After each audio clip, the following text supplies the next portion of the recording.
Good afternoon and good morning to those of us that are on the the West Coast. I am Deborah Dennis and I am speaking to you from Greenville, North Carolina. As president of the Business Technology Association Southeast, I will serve as your mistress of ceremonies today for our first ever live virtual event. 7 months ago, most of us left our spring break conference in Orlando as they shut down Disney World due to the outbreak of COVID-19. COVID changed everything for the office technology industry. At the beginning of 2020, the industry was operating as business as usual and appeared to be on track for a busy, great first quarter. But in March, COVID arrived and nearly the entire industry came to a screeching halt as the world essentially shut down and then began to work from home. Without a crystal ball, it is difficult to know exactly what the future holds for the copier industry. Dealers that lack a diversified portfolio and customer base will be hit harder than those that do. But we know that the imaging device channel has been some of the most reliable products of our time. If there is an industry that knows how to pivot and endure, it is certainly ours. During one of the BTA Southeast business meetings just a few months into the pandemic, we started to talk about ways that we could help dealers that had been negatively impacted by this difficult time. We brainstormed over several weeks as the idea for this virtual event began to solidify. We then reached out to our manufacturers and our vendors to see if they would be willing to work with us with sponsoring our event, Facing the Future Together, Navigating 2021 and Beyond. Most of their sponsorship fees will be given back to the dealers present in the form of a $1,000 voucher to attend the first post-pandemic event in March in Orlando. We will be able to give 15 $1,000 vouchers during our meeting today. Only one non-transferable voucher will be awarded to a dealership. Later in today's meeting, Adam Gregory will be spinning the wheel and passing out these awards. This event could not have taken place without the untiring support of the BTA Southeast Board of Directors. I would like to take a minute and thank those on the board, Jim Buck, who is our president-elect, our Vice President, Mike Hicks, our Secretary and Treasurer, Bill James, and our immediate past President, Adam Gregory. I also would like to thank our National Board President, Tim Reniger, and our National Executive Director, Brent Hoskins, for helping put this together. But I would be remiss if I didn't say thank you to Linda Allwood, who is the Southeast Executive Director, and to me, the wizard behind the curtain that makes all of our events, and including this one, go off perfectly. At this time, I would also like to thank the companies for making this event possible. Our premier sponsors for this event are Konica Minolta, Ricoh, and Sharp. And then we have our hot topic sponsors of Epson, Technology Assurance Group, and Xerox. As I mentioned earlier, we're very excited to have our post-pandemic event. The BTA will be going back to Disney World on March 19th through the 20th in 2021. We will be staying at the Grand Floridian, which is a wonderful venue, and we have a great list of speakers for this event. Here are the highlights. We have a keynote starting off on our Friday event. We're going to give you a little Disney magic. We have a Disney speaker that will be present. And then on Saturday, our keynote address will be done by Dr. Sam Shepard, and he will be speaking on multi-generation in the workplace. Diane Waltemuth from Performance Now will be speaking on administration in the leadership circle. And many of you know this guy by the End of the Day with Ray. Ray will be presenting the A4 Revolution. We have a panel that will be hosted by Jack Duncan of Jack Duncan Consulting, and it will be a service panel where he will have 3 other dealerships on the panel. Sally Brossi from Great American will be doing a presentation on behavioral assessments, and which is the missing piece to your hiring puzzle. And then rounding out that list, we have John Schweitzer from ConnectWise, who will be speaking on cybersecurity. During this event, as time allows, we will be putting a poll up, and we ask that you do respond to the poll. This will be anonymous, but we will also give the poll results during the meeting. And now, without further ado, I'm going to start with our panel and by introducing our moderator for this panel. He is our general counsel for the BTA and a good friend of us all, Bob Goldberg. Well, thank you so very much, Deborah. I appreciate the introduction, and I appreciate being with all of you today in this virtual environment. I got a little concerned. My wife gave me a very dirty look when she heard I was on a Zoom call with a mistress of ceremonies, but we've gotten through that. We are most fortunate today to have just an outstanding panel of industry leaders. I truly respect each and every one of these individuals and have had the pleasure of working with them for years. Let me start first with Laura Blackmere. Laura and Jim and Mike all gave me introductions to read, but they've heard them so many times, perhaps I deviate a little. I could tell you that Laura is Senior Vice President of Dealer Sales at Konica Minolta Business Solutions. I could talk about her ability to drive growth in the dealer channel. I can share with you that at the Frank Awards for 5 consecutive years, she was the best female executive. But more importantly, I can tell you that Laura has been a friend to the dealer channel, a partner with dealers, and have always worked to improve our businesses in the industry and make sure that we have the resources available to grow. Jim Caridi, again, I could say he's Vice President of the Rico Family Group in the US. He's had that position, I believe, for 9 years, but more importantly, Jim has been with Rico for over 36 years. He brings a very unique perspective to our industry because Jim has been responsible for both dealer channels and direct channels. And with his magic and executive abilities, he's been able to keep those two channels respecting each other and working together. He has provided dealers with the tools and resources to help them grow their businesses. Jim has had many obstacles over the years, but one that I really thought demonstrated his commitment to the dealer channel was when Rico looked at their small business and medium business customers and decided they could be best served by the dealer channel and divested them to that dealer channel, surely showing their faith in the dealers to deliver both service and support and maintain a reputation. Mike Marusic is just an outstanding man.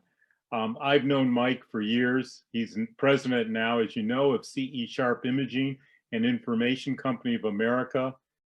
He's responsible for their B2B division, more than 25 years experience.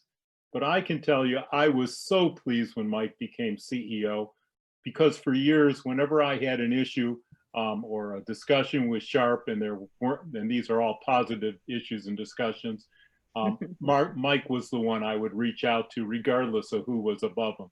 He rose to the top, he earned the position, and he has shown his leadership and commitment to the dealer channel, bringing new products to the market, identifying customer needs, and improving operational process to the maximum. Mike has just done an outstanding job, and we are fortunate to have all 3 of these people with us. We're going to spend 45 minutes with some questions and answers and insights from these leaders. I invite you to look at the chat button that we have on the bottom of your screen, hopefully. And if you have any questions at the conclusion of the panel discussion, we will address the questions from the audience. So thank you so much. Let me turn first to Mike Marusic. Hi, Mike, how are you? Hello. And ask you, why did you agree to participate in this panel discussion? You got a lot to do and a lot on your plate right now. Well, I'm becoming addicted to these webinars and Zoom meetings and Microsoft Teams meetings. But, I think, first off, I want to thank everyone for joining. And, I hadn't seen some of the people, both Jim and Laura in quite some time. But I think for everyone here, the most important thing right now is communication. And any opportunity I have to speak to the dealer community, I want to take advantage of it. And I think if I were a dealer, right now I'd want to hear from the heads of the OEMs and understand what is it that they're thinking. Where do they see the business going? Get a clearer picture of what's in their mind, because pretty much all of us have broadened our offerings, and we have different reasons for doing it, different strategies. And with all the uncertainty out there, I think it's important to give the dealers that insight into what we're thinking. So whenever you give dealers information, they somehow find a way to run with it and make a business out of it. And I think that to me is the most important. So for me, whether or not it's sharp dealers on this call or not sharp, the industry is pretty good at sharing information. And so that was important to me to join this and share whatever I can offer today. So thanks. Well, thank you, Mike. And Laura, why'd you agree to be a participant and join our discussion today with our dealers? Well, a lot like Mike, the opportunity to talk to dealers is, well, it's why I exist, right? So the ability to get in front of, looks like almost 300 people is really too important to miss. But also, Bob, I love being on webinars with you, as you know. So when I heard you were leading the panel, I wanted to be a part of it. And I just think it's a good chance. And I'm really interested to hear from the dealers some questions, because I do miss being out there. It's been a strange experience to not have been on a plane for going on almost 9 months now. So really, really looking forward to hearing back what they're feeling, what they're seeing, and what they're thinking. I spend a lot of time on the phone, but it's always good to hear from some of the dealers that I don't necessarily talk to on a day-to-day basis. Well, thank you. And I know that lack of travel is an issue. I've run out of little bottles of shampoo and conditioner and need to get back on the road quickly. Jim, why are you with us today, and what do you want to discuss with the dealer channel? Well, Bob, more than anything, I just want to hear what Mike and Laura have to say. But seriously, I think it was articulated the most important part here, and that is the communication. I think there's not, as we go through all these changes, I don't know if we're always going to be able to provide perfect answers to every question, but sharing perspective and sharing direction, I think, is going to be helpful for everyone. And again, as Laura said, we're always very interested to hear from the dealer community, no matter what line they have or what have you. So I just appreciate the opportunity. I'm excited. I'm excited about the event. Well, thank you for being here. And the pandemic has certainly and significantly changed, our business world. Laura, what is your vision of the dealer in the next normal? I love all these new terms we keep coming up with, right? The new abnormal, the next normal. It's interesting. I still believe very strongly that the dealers hold a very unique position in our economy. They truly are the face of commerce to an audience it's very hard to get to, the 20 million or whatever number you believe SMB space. But in addition, the local education market, the local healthcare market, those are not best served by giant e-commerce, right? So the dealer has been, and I believe will continue to be, truly the face to this audience. In fact, it's an audience that a lot of very, very large companies are trying to get access to. So it's interesting. I mean, we're in conversations almost every week with large companies, Google being one, Dropbox being another, who are trying to find a way to use this dealer channel to access an audience they struggle with. So I do believe that local presence is still so important, and will be important in the next. The fact that they've still got people that will go on site and fix things, right? You can't do a lot of this. There was actually a great show on CBS Sunday Morning this week about how a lot of places are trying to make things unfixable, right? You get a laptop, you can't fix it anymore. Well, the reality is there's still lots of things that need to be fixed, and they need to be fixed locally. But I also think there's this understanding that dealers have of their environment, the local economy, the local political landscape. How is that economy growing or contracting? And how can they advise their customers on how to approach that? So I think that local presence is absolutely irreplaceable and is going to continue into the next and the next and the next normal. Well, thank you. And so true what you say. Mike, what are your thoughts about the dealer's vision for the next normal? I think I agree with Laura. I think the secret sauce that the dealers have always had that we never really exploit is the people in the field, the service techs. I mean, there are so many technologies out there, and as things change, you need somebody on site, you need somebody helping. And I think that's the secret sauce that the dealers really need to exploit during this time. And there's so many strategies out there that you can approach for this. Dealers can go all different ways. But what I would always say is kind of stay within your strengths. Sometimes we go too far diversified away from what got us there. And, I look at our business as it's always been about the office, or really, I think I said this at one of the other BTA events, the fact that we're in the information business. The information happens to be on paper, but that information, the only reason you need to make a copy is you need to share that information. And why do you need to share it? You need to collaborate with somebody else. And so I think as we see people work from home, and, Laura mentioned before she was working from home today, we're in a hybrid situation here at Sharp. I don't know everybody's situation, but I think that kind of sometimes we're in the office, sometimes we're not.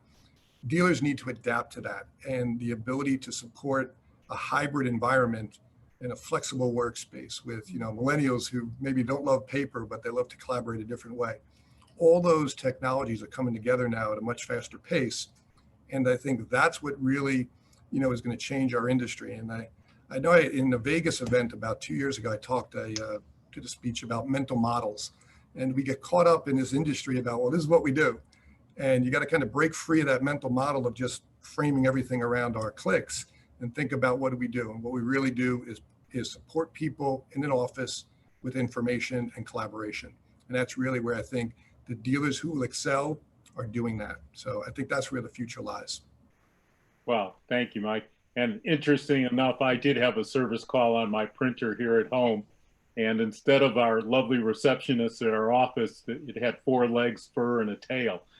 So it is a different world that we're living in, and we have to adapt quickly. Jim, your thoughts in terms of the next normal? Yeah, I mean, I agree, excuse me, with the whole positive energy around what this could mean. I think dealers need to become your customers' helpline, the 911, to help them solve the problems that are associated with managing the overall information. Like Mike said, dealers have been the trusted print provider, and now I think there's a great opportunity to expand, to manage the customer's, overall information flow. So when you talk about the next norm and what needs to change to continue to leverage that, I think we have to look at what's going on with our customers. And I know I'm just looking at my smartphone here, the Rico recently did with Rico Direct customers a number of different surveys. And some of the things that came back from that survey, right now, obviously campuses are 50 to 90% empty. And the challenge that presents is that the access to information, to be able to access that information remotely. Well, that means what has to be done is there has to be a digitization of the documents to be able to access that information. They're saying workers are going to return on a staggered approach. What's going to evolve is the hybrid employee. Well, that means that companies have to be able to enable those remote workers. Managing information is going to be crucial for them staying in business. These are all opportunities, and certainly security is a big deal. These are all opportunities for our dealers with things like managed IT services, cloud workflow, to be able to connect the office to anywhere, things of that nature. So at the end of the day, our dealers are in a great position to be able to now start transforming that great relationship with your customers and expanding that, again, from being print provider to helping them manage their overall information flow. So a lot of opportunity there. There is, and I thank you. And I'm going to expand with you a little bit more on that, Jim, if you don't mind. But what do you see as the characteristics of the office technology dealership that is best positioned for success in 2021 and beyond? Well, I think, in terms of looking at it from a characteristic standpoint, the customers right now want you to care about their care about their overall operation, right? Some of the things we heard is, I want you to focus on my customer, not me. Help me improve my business performance. 68% of that survey I talked about, 68% of the C-levels said that agility is the most important attribute in our business health. So what that means to the dealer is that the customer's decisions are going to be, they're different today, and they're going to continue to change.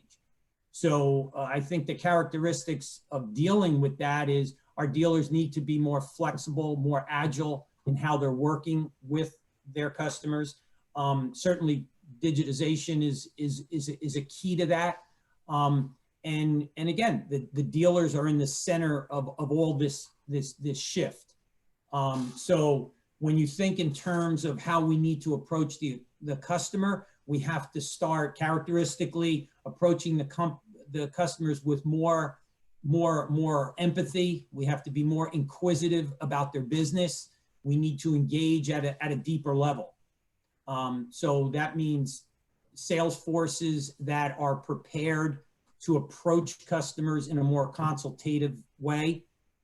Certainly with that, training is going to be very critical for our dealers, for their salespeople on how to sell virtually, how to leverage email marketing and social marketing. Another element, characteristic that I think we need to work and share with the dealers on is coming up with bundled type of solutions to help package and simplify things.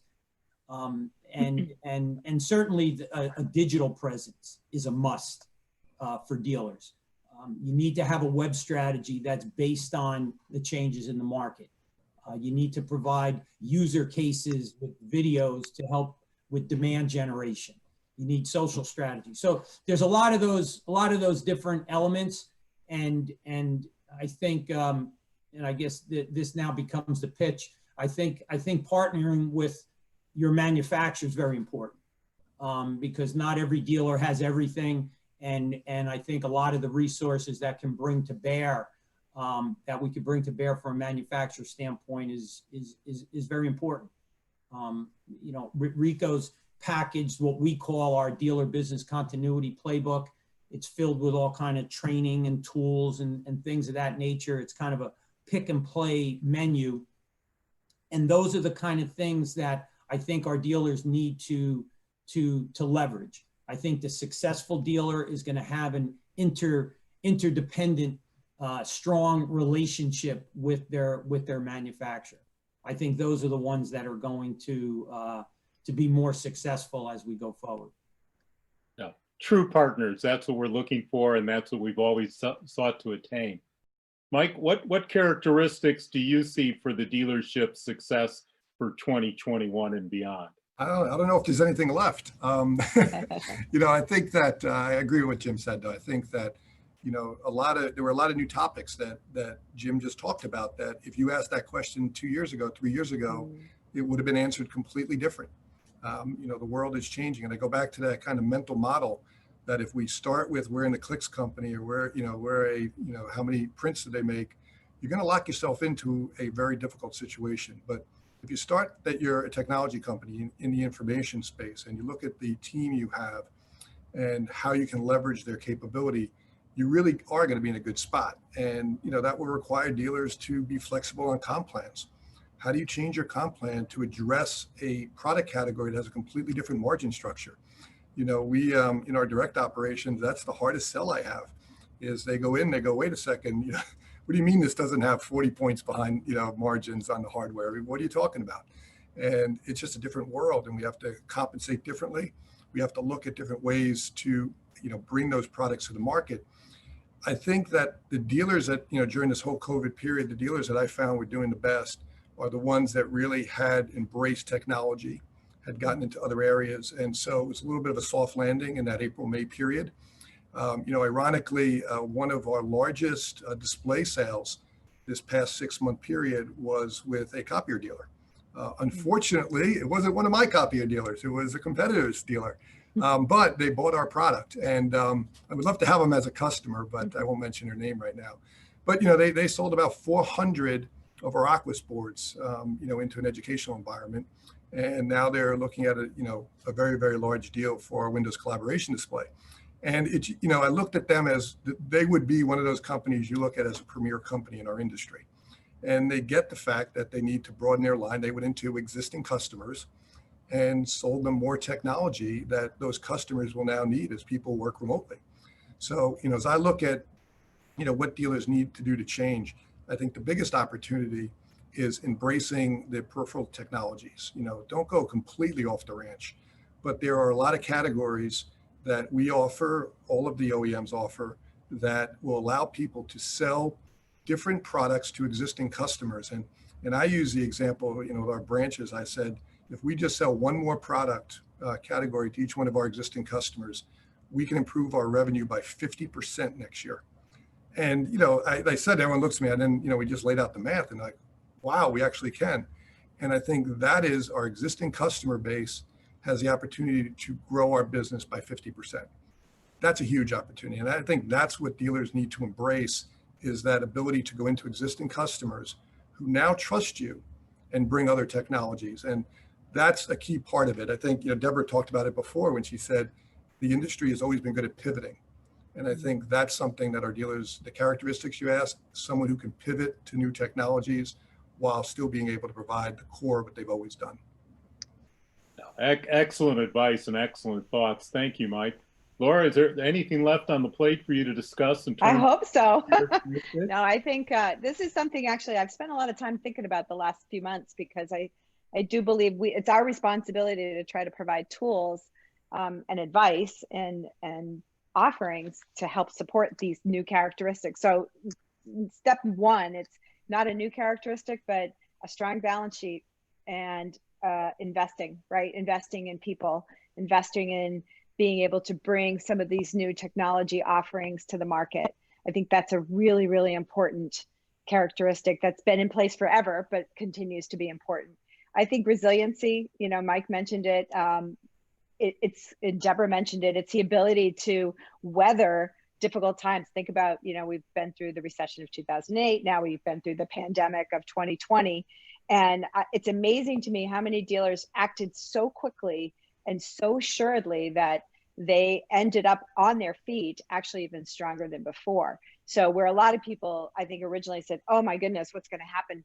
The reality is that the dealer base is still actually a very, very strong financial base, and they reacted fast. So that resiliency is important. I do think one of the two things that are going to be unique and new will be, as we've said, one of the strengths of this network is the service guys, right? The people that actually physically go on site and help a customer with a problem. That has been the face of our dealers for a long time. Now I think you're going to start to see that transformation from a service guy, and we're already starting to see it in that they've become very technical. They solve a lot of problems using iPads and iPhones and upgrading things remotely versus actually having to get a screwdriver in place. But I think that transformation is going to even continue, that digital transformation where the people going on site consulting with these customers, they're not salespeople necessarily, they're not service techs, but they could be, I'll call them knowledge techs. They're people that are helping to advise on, hey, you're taking half your organization and moving them to a home office, and you've got beautiful Cisco phones here that are going to be useless. How can I help you transform your business to be able to be a very agile, very good business to communicate with each other and with customers? So that sort of knowledge tech, that person who's going to bring that digital transformation to their customers. These are different people. And you guys have heard me talk a lot about millennials. I think this is beyond the millennials. The millennials are already growing up and getting, steeped in their ways, just like us baby boomers. But this next generation, these digital natives, we know them well, that we've raised many of them. They've grown up with this. To them, there is absolutely no reason to take a piece of paper off a copier when you can do it on your phone. That information is so important for our dealers to be able to bring to their customers. So having a stable of these knowledge workers is going to be really important. And then the last thing, and this might be somewhat controversial, but I think that this this industry has grown up where one of the first things a dealer did when they opened up was they put that sticker on their door, right? I am a fill in the blank authorized dealer.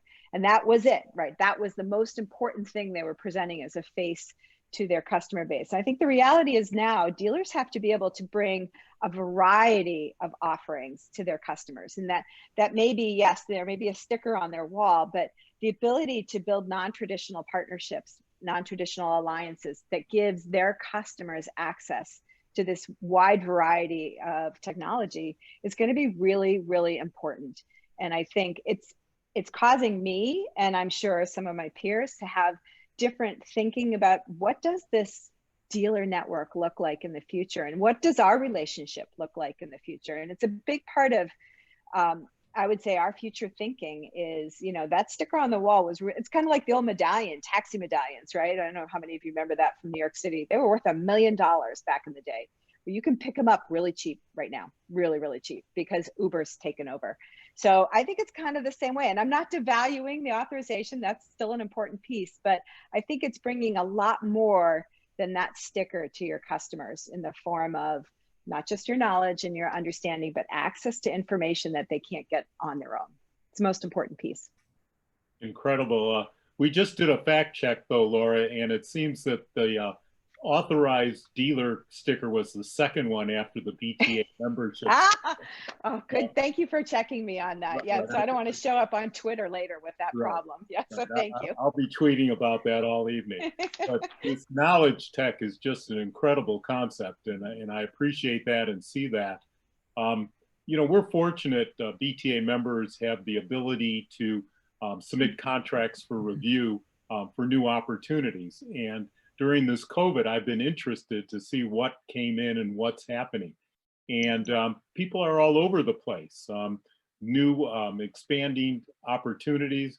You know, in the past, we had people who got into water. They were going and delivering toner and doing service calls so they could take care of the water cooler and the water. Now they're doing light bulbs. Now they're doing security. They're doing all kinds of different things in order to expand their business. And I think, as Mike and Jim said, and yourself, getting more deeply into the customer. I have one dealer actually that put out a kiosk, and the kiosk went into office buildings. And when you walked into a business, it had the opportunity to take a temperature, do facial recognition, and also do a questionnaire as to whether you've been in a COVID place or anything like that. Well, they found that the public didn't want to touch the screen to do the questionnaire.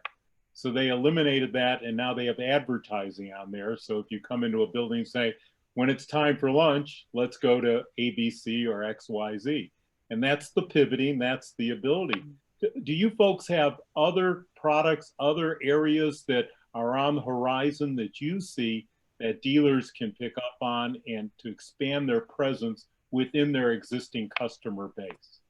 And let me give you a little break, Laura, and I'll move to Jim, put him on the spot. Well, I mean, certainly there's some of the more traditional areas right now. I know with the interactive flat panel displays that are relatively new to Ricoh. I know Sharp's had them for a long time. You know, as things have changed over of late, we've had explosive growth in that area. In fact, I think the BTA publication in August had us on the cover with that product, and we're starting to see that's leading the dealers into other conversations, providing more of a value add with verticals like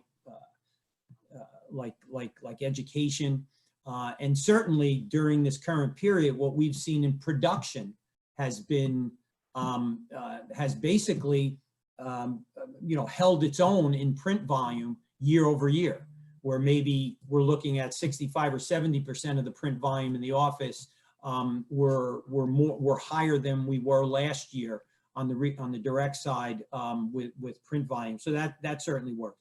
But I think in general, I think where there's going to be a lot of opportunity is with the transition of the print device itself, and having that actually be the hub and the connector to a lot of what's going to be the cloud solutions. Because again, going back to what I've been saying, and a lot of manufacturers have been saying for a while, to be that overall solutions oriented provider in this new world we're in, it's going to require the ability to be able to bring these solutions in a way that's simpler, that maybe has it consumed in a different way, and for example, in a subscription-based way.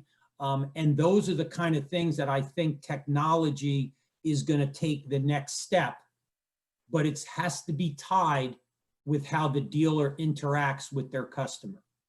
So rather than say, oh yeah, here's going to be a new product type, it's more the current, let's work off of our power base, and that's the core, and that's the strong relationships and trust that we have that our dealers have with current customers, and then use that technology to build into a much more expansive relationship. Absolutely. Mike, what do you see the opportunities for expanding for the dealer channel? Yeah, I couldn't agree more. I think, Jim hit the nail on the head. You got to get into new categories. And, about, I guess it's almost 10 years ago now, it seems like yesterday, but, at Sharp, we made the decision to move to a relationship with Tech Data Corporation, one of the world's largest IT companies, and said, hey, the market is going that way. Everyone's going to need to be involved with technology products, the integrations, the complexity of that. They're going to want to do it with their manufacturer. They're going to want to have the manufacturer guide them through that process. And that was a big part of our strategy of how to get those products. Lo and behold, we didn't know it at the time. Shortly thereafter, our parent company, Sharp, was acquired by Foxconn. And, we had access to all these new products. And, a lot of those products obviously are there. And so as I look at our business now, everyone's into remote work, hybrid workforce. You have to collaborate with people moving in and out of an office. And as Jim said, I think our version is the Aquas board, the interactive display. But last spring, worst timing ever, we introduced a product literally the week that everyone was sent home. We introduced a product that we worked on with Microsoft called the Windows Collaboration Display, which leverages Microsoft Teams. And it's designed to maximize Microsoft Teams. And, it's funny, at our dealer meeting back in the previous October, we spent like an hour on stage explaining to people why Teams was important. Now you seem like an idiot, trying to explain that because everyone knows. But it's those types of products that we're seeing a lot of interest, because now you have, we can offer to our dealers, obviously, the collaboration display, the regular displays for digital signage. We have the kiosks. Now we have laptops when we purchased the Toshiba Dynabook business. So, you begin to see that dealers can now put together all of the offerings for a remote worker, a hybrid worker coming in and out of an office. And I think for an end user, that's what the dealer wants to see. They want to be able to go to one supplier and get everything and be assured that it's going to be taken care of. And then the last piece, that we tried to put together is our software called Synapse, which that's the piece where there's great workflow tools out there. And, we don't try to compete in that space. But how do you get the hardware that is very different to work together seamlessly as you move around the building, or you work from a home office and move to a regular office? And I think those types of tools, which is what Synapse does, is allows people to, operate their companies more efficiently. So as a dealer, you're going in and saying, I'm going to take care of your print. If you're having a meeting, I can help you control your remote workers. If they need laptops, they need printers, they need all these tools, we can provide that. I think as dealers get more engaged in that, they're pretty much locking out other businesses. And, we have a very large IT business, both with Dynabook and with the AV business. And, we touched on it earlier. It's that field service organization. You can't touch it. That is not part of the model in the IT space. And, to an extent, I mean, it's challenged right now, but to an extent, they're covered. The cost of those people are covered with our prints. So how do we leverage them during this window of opportunity to get more business and expand in there? It's almost like it's incremental. I realize the margins are different, but it's incremental business because your basic cost structure is covered. So I think, to me, that's the largest opportunity. Now, I will do a promotion for products we don't sell. I mean, I think phones are a very big part of this equation. Laura touched on the fact that, you have the Cisco phone in the office. Why isn't it in my home? Why doesn't it get forward, right? I think these are all things that dealers really have to engage in and understand how they can go to their customer and provide more solutions. I think that's the biggest opportunity for everyone right now. And those are great opportunities and challenges for the dealer, provided they're willing to invest, and they need to survive. So Laura, Konica has expanded itself, and what are you doing for the dealers in terms of expansion, or you think they should move into? I know you've taken on All Covered and Forza and Muratech. What are the new opportunities for expansion? Well, there's a couple, right? We've been talking as a company for a long time about this expansion of the offerings that you can bring to a customer because you're there, right? And that if you're not providing it, someone else is providing it, especially IT services. So that's almost become, most dealers have either built, bought, or partnered to provide some kind of managed service into a customer. And I think that is continuing to be a really good growth opportunity. And most of the dealers tell me it's actually working. Some are doing better than others. Some have been doing it for years. You know, you look at somebody like Marco, who did it for decades before even, you know, we got involved. So there's, and then there's new dealers that are just starting and having great success because it's all brand new and it's fresh and it's all incremental. To Mike's point, these are customers they already have. And when you look at the cost of acquiring a new customer, it's pretty expensive. The cost of adding a new product to a customer is less so. So there's great opportunity there. I think the two areas that we're seeing probably the most expansion, and I can tell you that our managed IT, managed voice business during the pandemic outgrew, last year by a mile. So it's interesting, as difficult as it was from a, business perspective and people having to focus on how do I keep my business stable. They did go out, they did sell a lot of managed IT services, a lot of managed voice contracts, probably more in 8 months than we sold in the prior 2 years. So there was that huge opportunity. But I think there's two other areas that we're seeing a lot of interest, actually more interest than we can possibly meet at this point. And one of those is physical security. So, Mike talked about staying in your lane. And I think that's important. You have to make sure that you're not going too far afield because the costs just get crazy. But physical security actually really fits our dealer models really, really well. And so adding to that, and that this has probably been, talk about timing is everything. Adding to that, the availability for thermal cameras and the ability to do, like you said, have someone walk into a building and be instantly assessed on, a couple of different areas to say, is that person okay to come in the building? So physical security is a huge growth opportunity. And in fact, it's hard. We have to have a waiting list right now just because the availability of training and resources is limited to some degree, but it's going to get better and better. The other area is security, and we talk about cybersecurity, but we're talking about actually helping someone instead of shutting the door after you've already been, compromised. How do you know where your compromises are? So we actually just purchased a company called Depth Security about 30, 45 days ago. Crazy time to be doing acquisitions, but we forge ahead.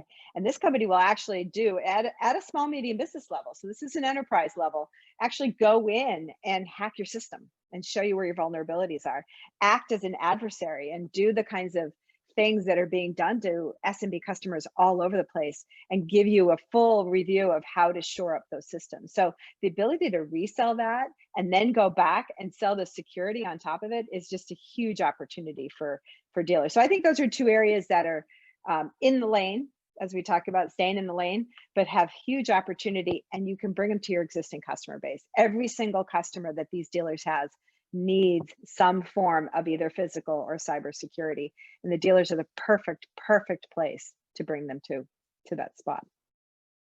That's a scary proposition, certainly with ransomware and everything that's going on. Absolutely. All our remote workers who are logging in through who knows what channel. Yep. Modems. Yeah, exactly. Yeah. Mike, dealers have had challenges in the last year and through the COVID-19. What about manufacturers? What opportunities and challenges have you as a manufacturer experienced? I look back at the year and we were all concerned about tariffs, affecting the pricing and the availability of goods. What have been your challenges and what are the opportunities? Yeah, I think the challenges obviously is the remote nature of our business right now. We've all talked about the inability to travel, to visit our customers, to train. I talked about the introduction of some products. We couldn't have timed a couple of introductions worse. We launched products in middle of March for our Windows collaboration display, couldn't visit anyone. Launched printers a month later, couldn't visit anyone. Those types of challenges were tough to overcome. But I think overall, what's been great is anytime there's disruption, and I think, disruption is an often used word.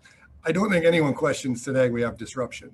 And the disruption we see in the market is a tremendous opportunity. And I think this is a time where all of the manufacturers can put their best foot forward. And, so how you support your dealers, I mean, we are, most of our volume is from the dealer channel, and that's been our focus. And so, the ability to support the dealers during this period is critical. We had, our best market share in over 30 years in the last 2 quarters. So for Sharp, this has been an opportunity to show people what we're made of, what we're here to do for our dealers. And hopefully that pays dividends, right? It remains to be seen. Short-term spikes are irrelevant, right? It matters what happens as we come out of this. But I do think that for all of the OEMs, it's the challenge of how do you help your dealers transform in a period where you have a lot of limitations personally. Everything is done via web these days. You have dealers who are trying to work their way through their own struggles. And so we've found that we have done a lot more personalization type messaging, a lot more, let's understand, what each dealer is about. I think, my team was not happy with me the first week of April. I asked for a profile of every single dealer we had in America. And I wanted to know everything about them. And it was quite the project. But afterwards, we then broke them up into types of dealers. And we ran programs dependent on where they were in the evolution process, what type of relationships they had. And I think those types of personalizations are something that dealers can apply to their customers too. And that's the type of, I love data. Laura worked with me for a while. I'm addicted to data. But, I do find that if you break things down into the lowest common denominator, it is a great opportunity to really grow your business. So chaos, while no one wishes this upon anyone, the opportunity for a manufacturer and for the dealer is tremendous right now because so much is up in the air. The traditional ways of doing business have completely been thrown out the window. And so if you get creative and you find a new way, there is tremendous opportunity. And Jim, what do you see as the challenges and opportunities for manufacturers in 2021? Well, very, very similar. I mean, what you're hearing from all of us is that there's been a lot of investment in trying to augment and expand the opportunity for our dealers, utilizing, in some terms, third parties, but also with acquisitions. And I think the challenge so that's a huge opportunity. The challenge that comes with that is then taking those elements and being able to plug them in to the dealer's business model in an effective way. Rico acquired a company, DocuWare, for content management, and it's been an outstanding experience for a lot of our dealers and certainly for Rico, and it's put us in an opportunity, or give our dealers an opportunity to really expand their business.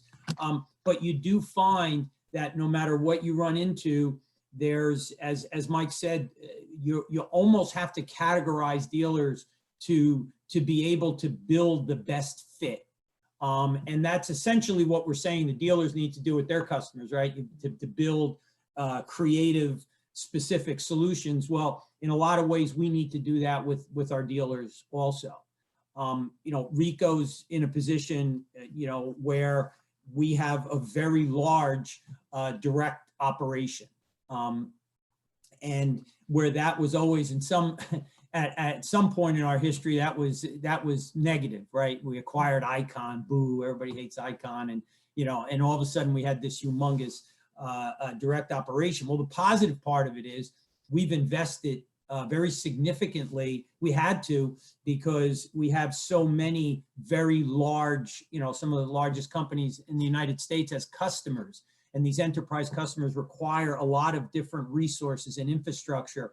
And now we have that infrastructure and are making it available to our dealers, with the challenge of making sure we build it in a way that can plug in to the dealer's business.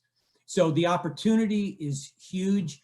It speaks to all of the opportunities we thought were going to take 2 or 3 years to evolve to, that transformation that's now happening in an immediate sense. It's all there for the taking. Now it's a matter of partnering and finding a way to operationalize and take advantage of what our dealers could provide. Well, tremendous insight and thoughts, and so glad you're there and have been through it personally with the direct channel and can implement it in the dealer channel as well.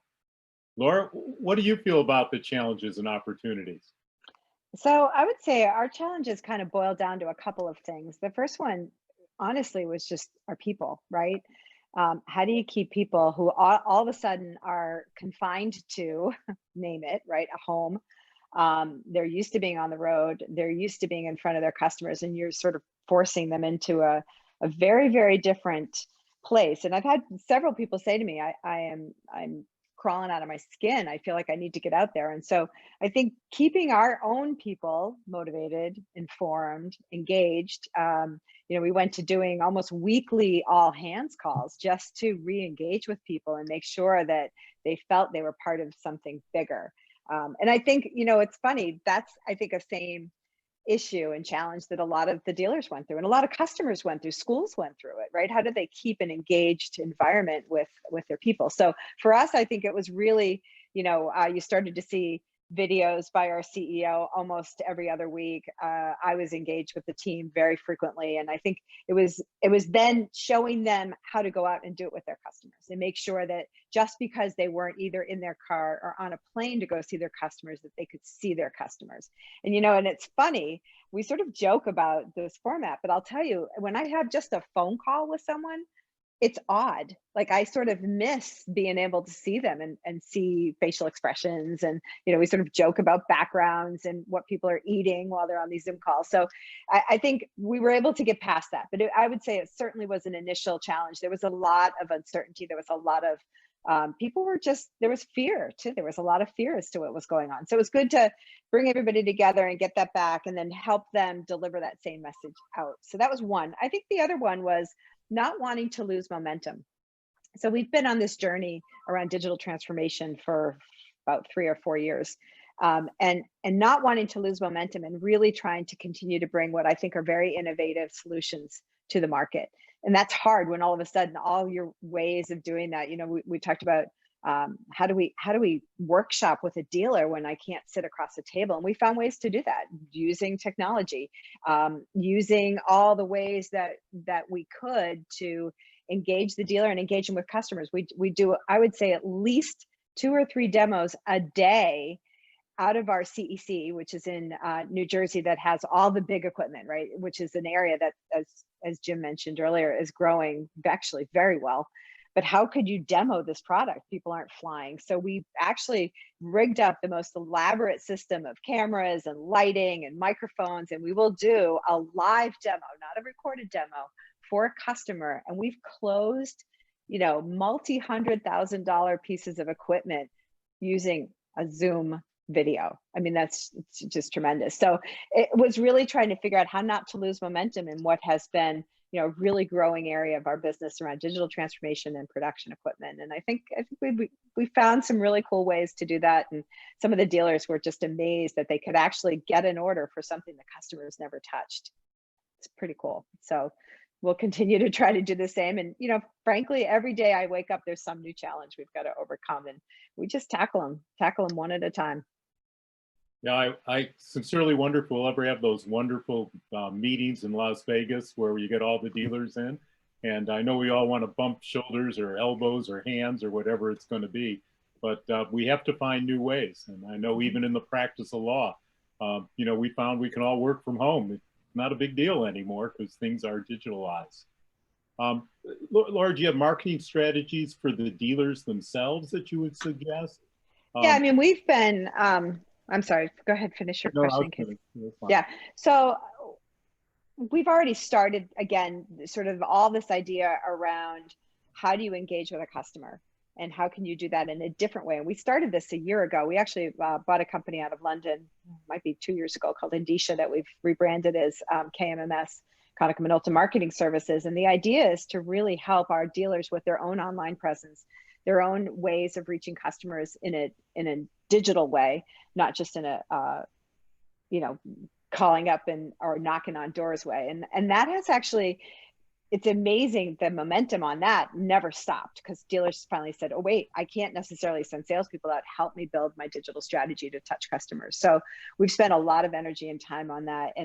And you'll see, if I'm sure a lot of our dealers who are on this call know that I would say almost every week, if not more than once a week, there is some type of webinar happening that's either for them directly, that's about how to tackle a particular target market, vertical market with a particular solution. I mean, these are really super specific, or they're even for their customers about their own digital strategies. So that has really ramped up over the summer. Kay and her team did a tremendous job pulling together all of the tools and assets that we have and putting them into a very, very clean, very crisp way, so that dealers get a lot of information in a short period of time, and then a lot of things that they can take back with them. So that has, absolutely become the focus. Obviously we're not able to do a lot of the normal brand stuff that we do with sports marketing and things like that, but I think we've supplemented those as many ways as possible. We've done some really, really fun events using the PGA and having contests if you pick your team. So fantasy golf's been a really fun event that it was pretty much all summer, and we're looking for ways to do that even through the winter. So we just keep, like I said, every day we come up with something new. Hey, let's try this. And I've gotten some great feedback about it. So I think the dealers appreciate it. Plus we're helping them with their customers, which is really what we want to try to do. Great job. Jim, what about marketing strategies for the dealerships? Yeah, I think, again, very much in line with what Laura said. It's a matter now of the dealers finding new and different ways to get to their customers, every way, shape, and form. And, it's funny because when we did our Vegas show last November, we were all together side by side, no masks. It was great, right? And we launched a number of different initiatives around just being able to have the dealer accelerate their transformation. We called it, partnering for customer value.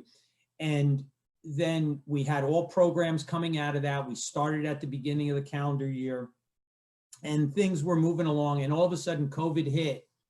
And a lot of those initiatives just went on steroids. So we had, in the first quarter, our fiscal year is April. In the first quarter of our fiscal year, we did not hold our field people accountable for sales, if you could believe that, right? It was all activity-based on the training and driving these programs, and the digital marketing element of it went off the charts. And more than we would have ever forecasted, in a prior environment. So definitely, I think there's a lot to do with how dealers need to start investing in and making digital marketing part of what salespeople do. Not categorize it as marketing in a separate department with separate people driving it. It's how salespeople have to go to market. One of the programs we had out of ConvergeX actually was what we call our DNA, RICO. It's about having training opportunities with the next generation leaders at the dealership. And by the way, that's been fascinating because these folks, they're very creative, they're very bright.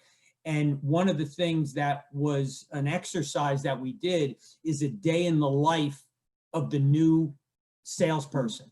And what came out of it was all these different elements that I'm describing right now, how the salesperson has to now become an individual digital marketeer to their customer. And that's something that has really continued to expand. So again, I know I'm just zeroing in on one thing, but I think the connection with the customer is something that the dealers have to be focused on, train their people in virtual interaction, invest in true digital marketing. And that's going to make all the difference, because no matter what your offer is, if you're not making that communication, you're not making that contact, it may not end up turning into anything real for you. I think I see a trend here. Digital marketeer, knowledge tech. I think we see something developing, and hoping the dealers are picking up on it quickly. Mike, you have some comments as well? Yeah, I mean, I would reiterate what was said. It's online now, and it was funny.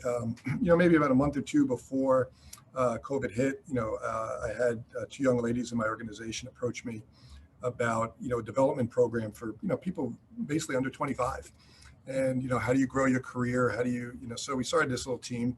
COVID hit, and it got a little bit sidetracked. And I called them up in April, and I said, okay, how are you doing? How I know how I'm doing with remote work. How are you doing? And they just laughed at me. They said, this is life to me. I mean, this is, I'm always on video. I'm always on Snapchat with my friends. I'm not sure what's changed. This is actually easier for me to work this way. And so you really began to realize that a lot of the negativity that we had about millennials, about their lack of attention span, they're always on their phones, they're always doing things different. And I hate to offend anyone on the call that may not like this, but that's actually an attribute right now. The ability to communicate via video, to have those quick, brief conversations using video, sharing information virtually, right? That's their personal life. There's no, finally, we're doing things the way they always wanted to be done. And I think if dealers begin to embrace that and say, hey, let's not look at this as a negative. We used to spend all this time saying, hey, we really got to teach them how to present. They're not that style. That's not what they grew up doing. Well, it turned out their world is now the one we're living in. And, if we don't fight it and embrace it, I think dealers can do quite well with it. And so I actually have them teaching me, how to be virtual, how to do these things, because it's not native to me. And it's not native probably to all of our top salespeople, a lot of in the dealerships. Your best reps are probably tenured, and they had a way. And that way has been taken away from them, as, both Laura and Jim said. So I think embracing that is probably the best course of action with dealers and learning. So, we've done very similar with the webinars and all the other, topics, but I think learning how to communicate remotely and sell remotely, not forcing them into our system, but embracing their system, is probably a great route for dealers right now. And so I'm trying not to fight it. I don't understand it, to be perfectly blunt, but I'm trying. And, I think that's the opportunity for a lot of dealers, is let's learn from our youngest employees, candidly, about this virtual world. They kind of seem to get it. Well, they absolutely do. I find that with my children as well. Let's turn to some of the questions, if I may, from the audience. This one's for Laura and Mike. I believe we will see a ramp up of acquisitions and consolidations in 2021. How will that affect your approach to the market? I'll let Laura answer. I thought you might do that. Well, I think it's more of the same, right? So we've been living in this very much a consolidation place for the last couple of years. It's been a contraction. As I point out to my boss, Mr. Taylor, that the overall community of dealers has contracted. So therefore, obviously, we've experienced the same thing. It's one that every time I think, okay, no, this one's going to be a problem. No, it always works out. I think a lot of it is there's so much going on in the marketplace, and that dealers are all taking different paths. There are some dealers that are really focusing on the education space, and there are other dealers who are still doing a very robust down the street business. So what I'm finding is that in the old days, as I said, of the sticker on the wall, and that was your medallion, and that was your patch, that's changed quite a bit. And we're starting to see multiple dealers in a marketplace who frankly aren't even really running into each other, because their markets are so different and unique. Some are even going up into the enterprise space. We have some great dealers who are doing a great job up there. So, it continues to be something we look at, we talk about, I do, sort of best case scenarios and worst case scenario planning all the time. Our approach to the market has been, I would say, morphing anyway, with bringing to market so many different offerings. Frankly, I now have dealers who are not Konica Minolta dealers who are selling all covered managed IT services and managed voice services. So I think, and Mike even mentioned one of his largest deals. I don't know if it was one of my dealers, I got to figure that out, but one of his largest deals this year on Aquasports was not from a Sharp dealer. So I think you're starting to see a really interesting dynamic. And I talked about this a little bit in the characteristics. Having the ability to access and partner and build alliances for multiple products and multiple offerings to a customer, I think is a characteristic that's going to be really important. And so this whole idea of, these sort of market authorizations has already undergone a lot of change and will continue to undergo a lot of change. I mean, the reality is we want to make sure we have the right people bringing the right products to customers. So how that comes out is going to look very different in a year or 2 or 3 years than it does today. My prediction anyway. And I agree with you. Providing business solutions from trusted advisors, the very best solution. Yeah. Mike, this was directed at you, but I'll ask for Jim as well. But Mike, I'll shoot the camera over to you now. Well, I would agree with what Laura said. I think that, obviously there will be some consolidation in the business. There's just a lot of, dealers who right now may want to take their chips off the table and, sell to a different dealership. And I appreciate that, understand that. There's an element of my job today that's, a matchmaker. I get the phone call where, we do acquisitions, but not everywhere. And, we're not looking to do acquisitions everywhere. And I'll pick up the phone and say, I'll call, do you mind if I call this dealer and, hook you two up? I don't get a commission on it. I never get a commission. But I think that's a big part of it. I think also Laura said is the worlds are merging. For Sharp, we have our Dynabook, product line and channel. We have our AV channel. We have our copier channel. And, so much overlap. And, I look at that and I say, there's a point where what is what channel? And, the copier channel is beginning to go into these other areas. We just had our best month on both our, Dynabook business through the dealer channel and with the Windows collaboration display. So you're beginning to see dealers saying, okay, I'm going to get into those businesses. It's rare that they're in all of those businesses. I rarely see a dealer that, is really strong in Dynabook and with, AV and with some of the other products, but they pick one. And so I think that consolidation not only will happen within the document industry, but also with the managed services providers. We've touched on this a number of times, but there's a lot of small managed service providers out there that will be rolled up into the document space, that they will be acquired. There's a lot of small AV companies where larger copier companies are partnering with the smaller AV company to do installs. At some point I see those consolidating. So I do believe that the industries, and I'll call them all industries, will see some consolidation. But I'm always fascinated every time, I've only been a copier guy for about almost 20 years now. But, the 80s and 90s, said, oh, well, Icon. And then you had all these ex-Icon people and, they went out and did their own thing. And then they kind of reached a certain age and they sold. And then we said, well, that was it for that group. And then another group emerged.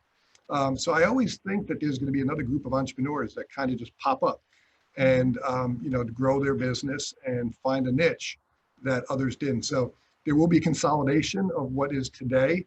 But then I think there'll be a new crop of dealers and different types of dealers who will emerge, and they're who our successors will be talking about 15 years. Yeah. And valuing a business in this environment is not an easy task either. Yep. Do you have anything to add here?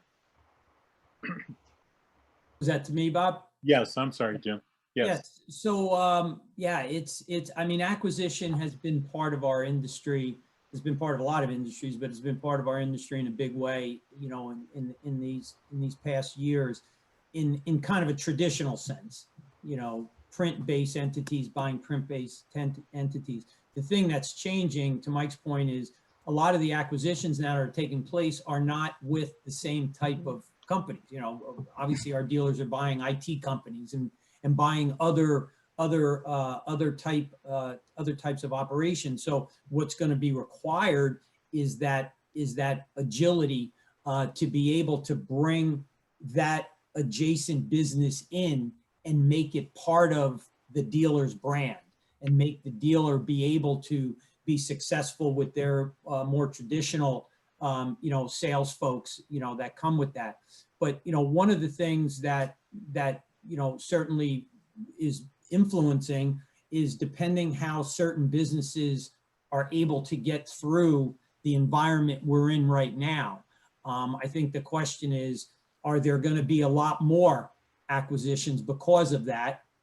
Or are dealers going to start seeing more of the opportunity? Because I think a lot of some of the dealers that I speak to, you almost get the feeling that while we see the opportunity being maybe as or more significant than ever for the dealer channel in our industry, it's going to take effort. It's going to take investment. It's not doing the same thing the same way. So it is going to take a certain amount of energy to get that transformation to happen. And the opportunity is very large, but it's also going to be with a big effort. And maybe that's why, like Mike said, that's why maybe there are, some dealerships as we know it that want to take the chips off the table. But anyway, from my perspective, there's going to continue to be a lot of acquisitions, the traditional type that we've seen, and also different types. And the categories keep growing, right? Now we have, over the last few years, the mega dealer, which has different definitions to it. Who's owned by an equity partner, who's just bigger than 100 million, and now some of the equity partners are starting to buy adjacent businesses. So it's not going to be boring, that's for sure. But I would definitely think that these acquisitions are going to continue to happen and actually expand. Yeah, I agree with you fully. They will continue. They've slowed a little bit during this period while people were unsure of what the future was going to be. But listening to each and of you today, I'm very, very excited about the future. I'm excited about how our suppliers are here to support the dealer channel, help them grow and partner with them. I want to thank Laura Blackmare. I want to thank Jim Caridi. I want to thank Mike Marusik, and just tell you all, you really added a tremendous amount of knowledge and information to our virtual meeting. And I can't thank you each enough for your contributions. Thank you, Bob. Thank you. Our Thanks, pleasure. Bob. And BTA, appreciate it.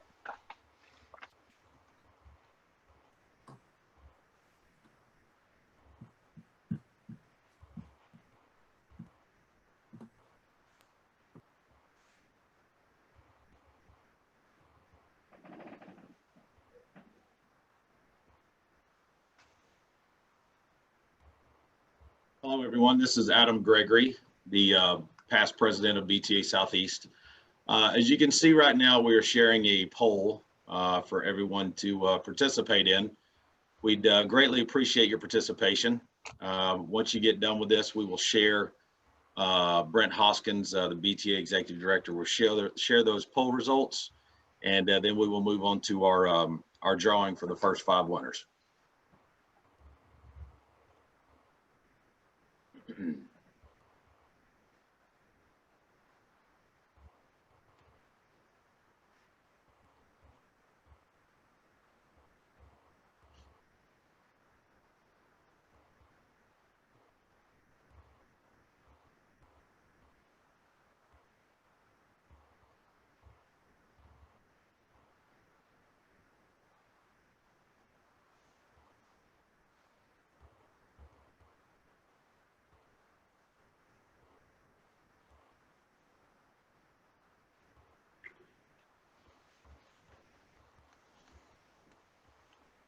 Okay, thank you very much for participating in the poll. And again, we'll be sharing these results with everyone when we send out a recording for our webinar when this is completed. So now let's get on to the good part that comes next after the meeting with the panelists. Again, I want to thank Bob for all his hard work on putting that panel together and introducing all of them and carrying that out. Also want to thank Jim and Laura and Mike for their time. It's a great value to have the manufacturers here with us. So at this time, I'm going to share my screen and everybody will be able to see the wheel, and we will get started with the drawings for the winners.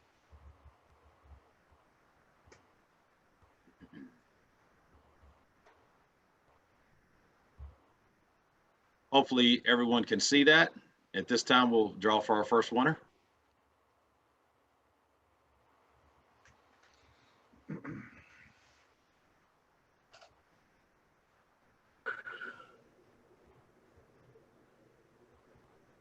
So our first winner is Marlon Hall with the Swenson Group.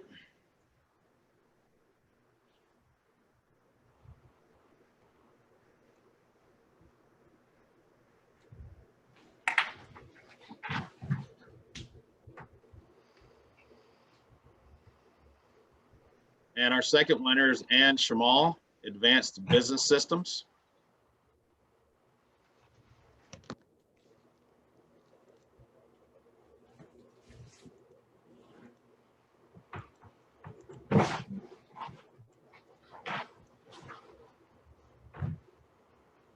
Our third winner is Dennis McGalliard at Western Business Products.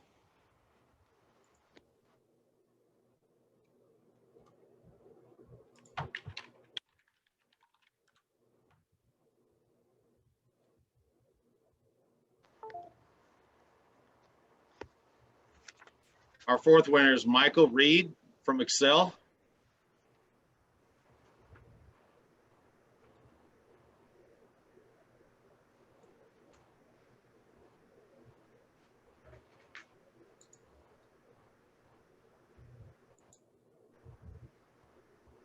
And our fifth winner is Glenn Morgan with Function 4. Again, our treasury for BTA Southeast, Bill James, will be keeping the names on file of all the winners, and he will be reaching out to you at the appointed time with all the information. Now, let me turn the program over to Brian Suerth with Technology Assurance Group for the next session of our webinar. Thank you, Adam. Let me go ahead and share my screen here. Can you hear me okay, Adam? I can. Okay, perfect. Thank you, everybody. I'm excited to be here. My name is Brian Suerth, and I'm the president of Technology Assurance Group, TAG. And we're going to be talking about IT security and how security can be an important component and a profitable component of your IT business, and how you can bring it and protect your customers at the Let me same share my sound. at the same I want to time. share my sound because y'all can't hear it spinning, can you? I guess we're getting some See, that's background. the- If somebody can mute their, there we go. Okay, perfect. So with that, I'm going to give you a ton of valuable information in 20 minutes. So I'm going to throw a lot of stuff at you. Before we get going, I want to share who TAG is. TAG is an association of managed technology service providers. We are a training, education, and consulting organization for companies that sell managed IT, cloud-based IT, cybersecurity, telephony, video surveillance, access control, connectivity, copiers, and managed print. We've been around since 1998, and we call our customers members. So we have members throughout the United States and Canada. We have a presence in more than 136 marketplaces. And collectively, our members do over $500 million in products and services on an annual basis. We also serve over 500,000 plus small and medium-sized businesses. So TAG is seen as a powerful channel in the technology industry. Many of you obviously are office equipment dealers. You've had either desires of getting into IT or are in IT. 95% of our membership is already in IT. We started transitioning the entire voice industry back 18 years ago into becoming a managed IT service provider profitably. So we've been doing it for a long time. Our TAG members benefit from from a couple of things. Our whole role in life is to increase our members' profits and sales, and we do it through better business practices. And then we also generate recurring revenue for them. We teach about 12 different ways of generating recurring revenue. In terms of some of the things that we provide to our members, one is sales training. So we provide sales training, unique sales process with an 85% close, whether you're selling IT, telephony, video surveillance, access control, you name it. Since we've been around since 1998, we've had the privilege of looking at over $5 billion of financials. So we do in-depth financial analysis and industry benchmarking. We like to say if we don't have the analytics, no one does in this industry. We get very involved in operations management and how to enhance technician productivity, operational productivity, efficiency, and so on. We do a tremendous amount of mentoring and coaching of salespeople, technicians, operations, senior management, and so on. We provide pricing and billing methodologies so you can be profitable in selling these types of services. Prior to COVID, we put on about 30 live events a year. During COVID, we do a tremendous amount of Zoom, one-on-one consultation, one-to-many. We also do professionally led peer group interactions a few times a year. We do M&A for our members, as well as help them bring in the right employees in their company, whether it's salespeople, technicians, you name it. We interview, we review resumes, we do personality analysis, we do aptitude testing. We provide a tremendous amount of marketing and lead generation campaigns to attract new business. And we also do cooperative purchasing. We're also a buying group. So any of our members that partner with any of our technology suppliers, our suppliers give our members their best economic transaction on the street. In addition to that, TAG owns its own managed technology services provider. We are in the business as well. So not only do we talk the talk as TAG, but we walk the walk, because our direct business here in Southern California sells managed IT, cloud-based IT, cybersecurity, telephony, video surveillance, access control. So we are in the business as well. Everything we do in our own business, we share with our members throughout the country. We are thrilled to partner up with the BTA about 2.5 years ago. We've met a lot of great office technology dealers, and we learned very quickly why the majority of copier dealers lose money at managed IT services. You have most office technology dealers that are involved in IT have the wrong salespeople selling it. They've got the wrong commission plan to support those salespeople, the wrong sales process, the wrong technology stack. In most cases, it's limited, not very profitable, and the wrong pricing model. So out of the gate, the majority are pricing their product way too low. Whoever has been telling the copier industry about managed IT is wrong and has never sold it before. What we do at TAG is we make you profitable and we accelerate your sales. So in addition to that, just a real helpful hint, if any of you are using managed technology services, get rid of it. The IT industry has called itself IT since its inception. The copier dealers started calling it managed network services. Call it what it is, managed IT services. Your customers know it as IT. The industry knows it as IT. Call it managed IT services. So with that being said, just a helpful hint, if it's on your website, get rid of it, change it. So I'm going to go through a lot of information here, bring a lot of value. 3 steps to selling cybersecurity.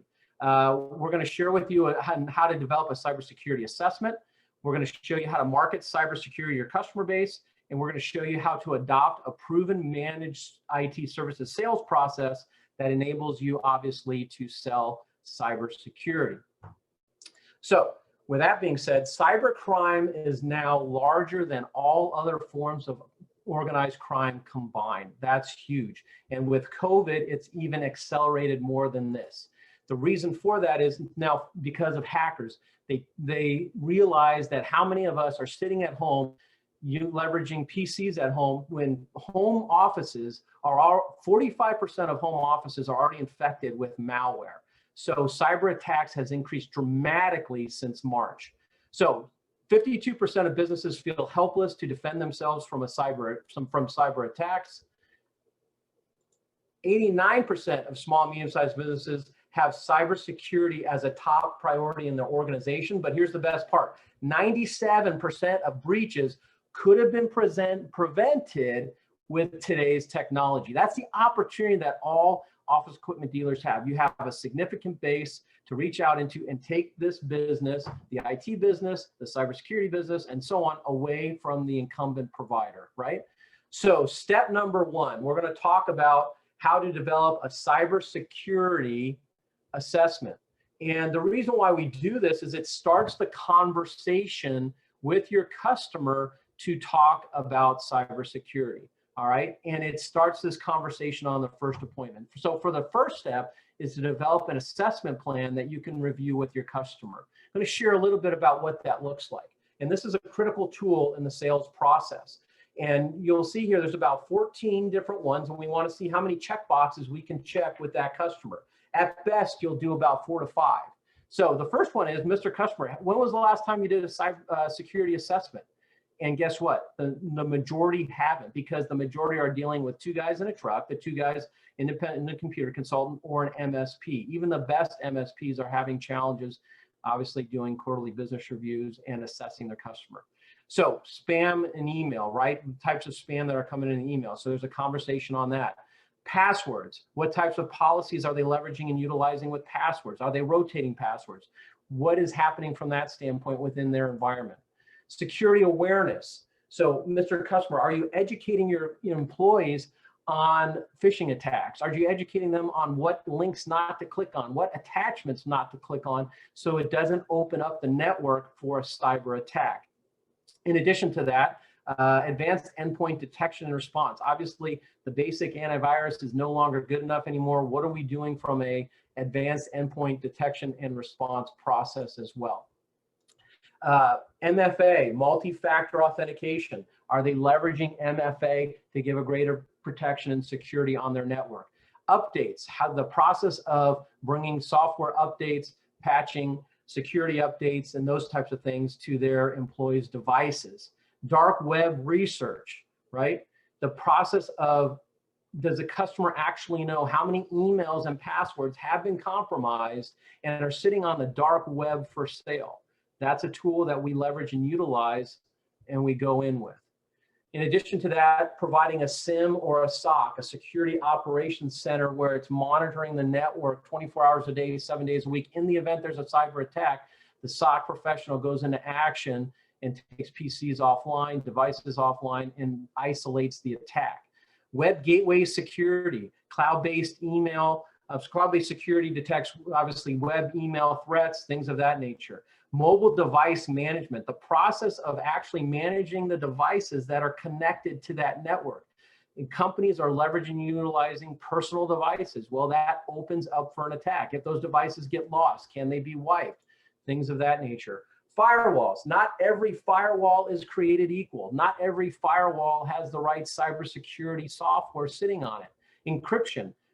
Do they leverage and utilize, do they encrypt files? Do they encrypt emails? Backup, what type of backup and type of backup do they leverage and utilize? How quickly can they get at their information in the event of an attack, in the event of a disaster? So the objective here then is to leverage this assessment with the customer, and it starts the conversation of how to evaluate what they're currently currently getting versus what they should be getting from an IT provider. So it's the first step in creating doubt in the customer's mind of what their current provider is doing for them. Step number 2, you want to market cybersecurity to your customer base. Your customers know you as a copier company. They don't know you as a technology company. They don't know you as a managed IT service company, as a telephony company, and so on. So we need to market and change perception amongst your base. So all the different forms of obviously from a marketing perspective, whether it's email, social media, etc. What we do at TAG is we provide our members with advertising campaigns, lead generation campaigns that will change the perception of their customers. Whether it's 60% of small businesses go out of business within 6 months of a cyber attack. Gone phishing, when your employee downloads an attachment, an unexpected virus shuts your network down for 3 days. The boogeyman isn't in your network, he's in your closet. Dear hackers, we were protecting customers from cyber attacks before it was cool. So the goal there again is to educate your customer base. Additionally, leveraging press releases, blog content, things of that nature. Tools that, again, we provide our members like Beriau Business Systems. Beriau Business Systems launches cybersecurity as a service program. Atlantic Business Systems receives cybersecurity certification. These are all tools that we need to leverage and utilize to change the perception of the customer base, because again, all of you are sitting on a gold mine, the relationships that you have with your customers to turn them into managed IT accounts, telephony accounts, cybersecurity accounts, and so on. You got a huge, huge opportunity here to do that. And then lastly, adopt a proven sales process. I want to give you a sales process in 3 minutes that typically takes a day and a half worth of sales training. And then what we do is we mentor and coach salespeople through this process, through real life transactions, to be successful and to sell it profitably. So the first step is pick 10 accounts. And that's where you start. And you want to rifle into those 10 accounts. You got great relationships. You've been in business for 25, 30 years, 40 years, whatever the case is. You have wonderful relationships. You pick 10 accounts that are in the sweet spot for managed IT, because again, we're going to leverage cybersecurity in the managed IT sales process to sell both. So with that, we pick 10 accounts. Those accounts, those of are your friends, right? You're able to call up and say, hey, Joe, just want 15 minutes of your time. Just want to see how things are going. How's business doing for you? I want to stop by on 10:30 on Thursday or 1:30 on Friday. What works best for you?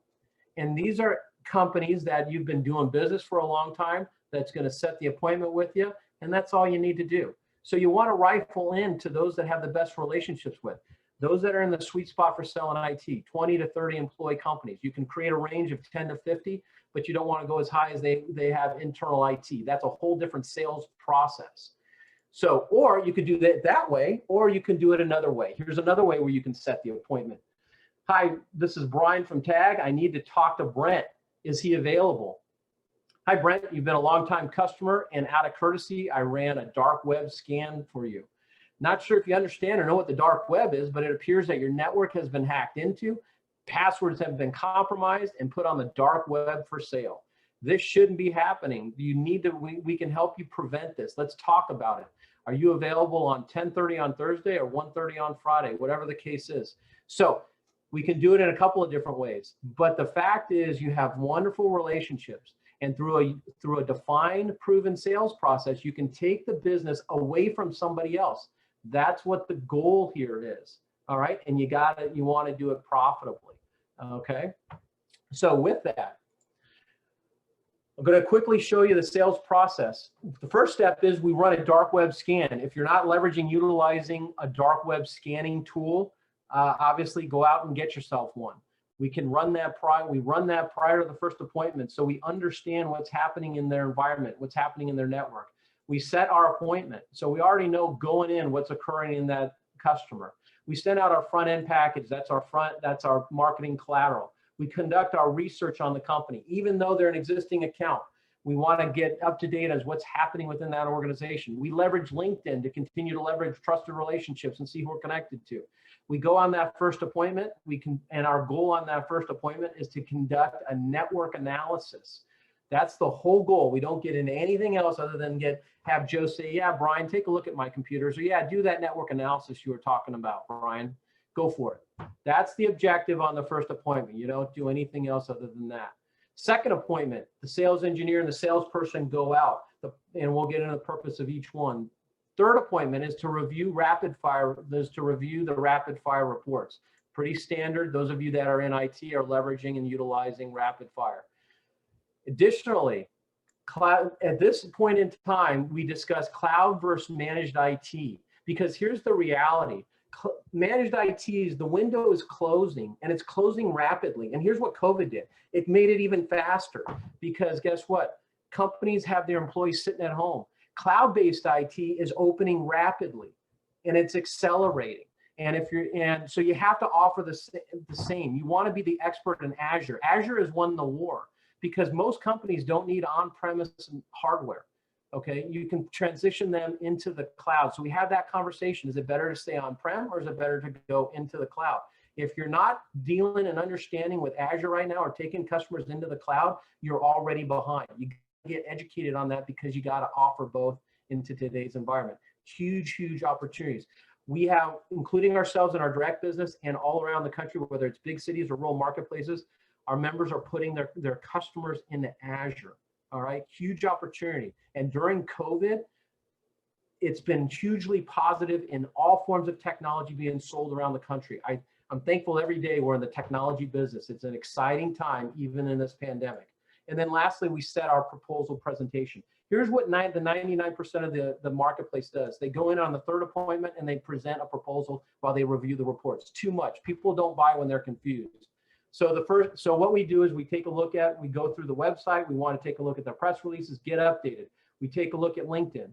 We send out our front end package, right? We want to communicate everything that we're doing. That's another opportunity to change the perception of our customers to, again, make them look like an IT company, a telephony company, a cybersecurity company. In addition to that, on our first appointment, we only meet with the CFO or the owner. We walk through our assessment. We create the wedge between their existing IT, or the chasm. We discuss the dark web scan. And then we ask the first question, Mr. Customer, how are you managing your network today? Or how are you doing this today? And what reporting do you have associated with it? Guess what? majority are not getting any reporting from the two guys in a truck or their MSP.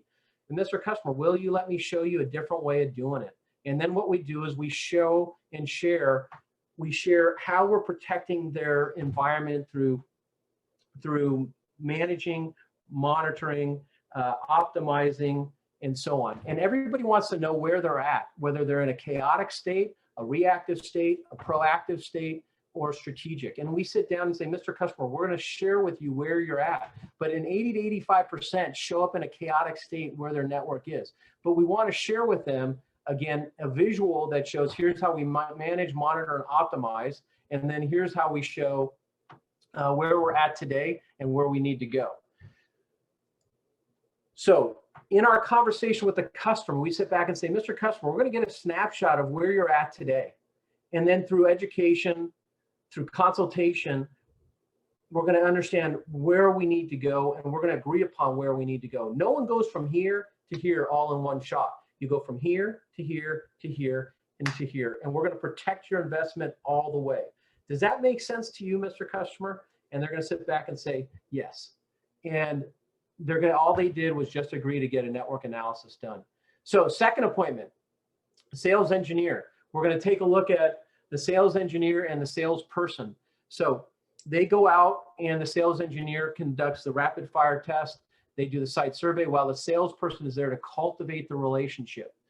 Third appointment, we do the risk assessment. And if you leverage and utilize rapid fire reports, you're going to see that it's got great visuals, and it's a tool to create that chasm between their existing IT and what you can provide to them, because the majority of those networks are going to be at high risk. Third appointment. On that third appointment, we continue to discuss cloud IT versus on-prem IT. As I mentioned, start educating yourself on Azure and the process of bringing your customers into Azure. And here, there's 4 reasons why we take a company into the cloud versus on-prem. Old equipment, right? If they have old equipment on site, multiple servers, multiple locations, mobile workforce, high need for security. If they have 3 out of the 4, we're having a conversation about the value of bringing their network into the cloud. And then lastly, we provide our proposal presentation. So real quickly, we went through a process there of we like to call it, it's a logical conclusion to a well thought out process that differentiates the salesperson and builds a long lasting relationship with the customer. In terms of managed IT services and profitability, you should be achieving at least 50% gross margins on your IT business, and you should be shooting for 20% or more EBITDA. We have members in TAG that are approaching 40% EBITDA on their IT business. So why is this so impressive? Because the IT industry, the average IT provider is only doing 5 to 7 points EBITDA. Those are organizations outside of TAG. When they come into TAG, we take them to 10 to 15% and then to 20 and beyond.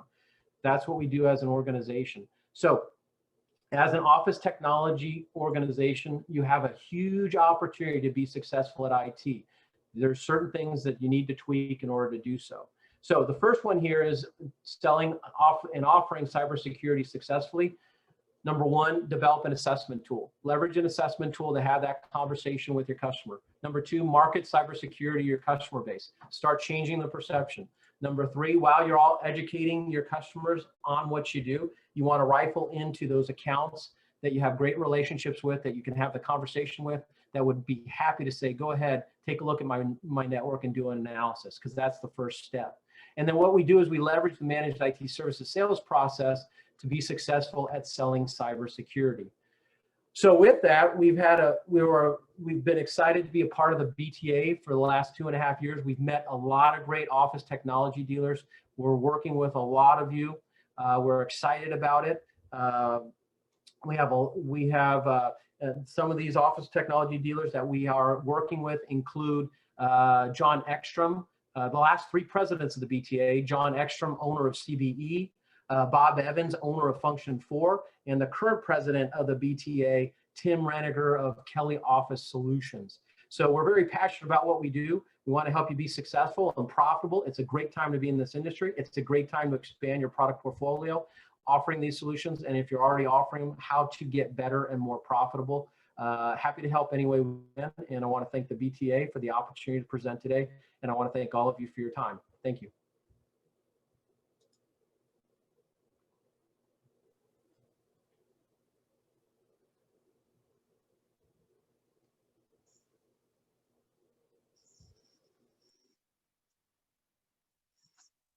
All right, well, good afternoon. My name is Joe Contreras, and I'm responsible for commercial marketing for the Business Inkjet Group at Epson. First and foremost, on behalf of Epson, we hope that you, your families, and employees are healthy and safe. Before I begin, I wanted to thank the BTA leadership team, Deborah Dennis, Jim Buck, Brent Hoskins, for allowing us to participate in this event. Now, I think we could all agree, we heard from the panelists earlier, it's been a challenging year, to say the least, not only in our business lives, but also in our personal lives. So I commend you all as leaders for your resiliency and perseverance as we all weathered the storm together.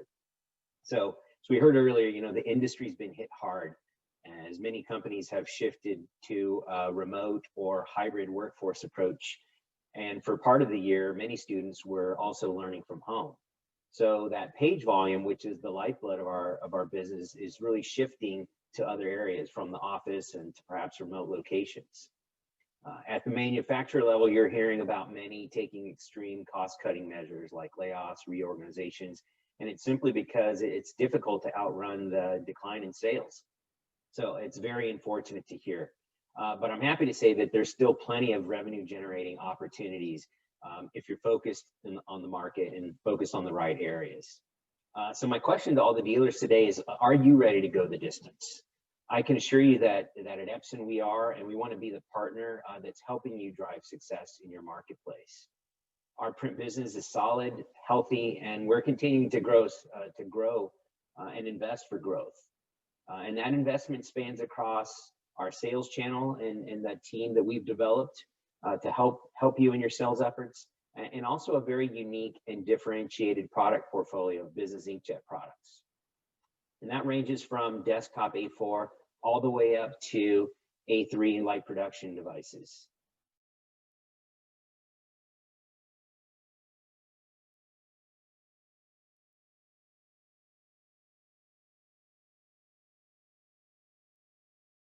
To as precision core, and that really delivers an unparalleled printing experience without the use of heat in the printing process.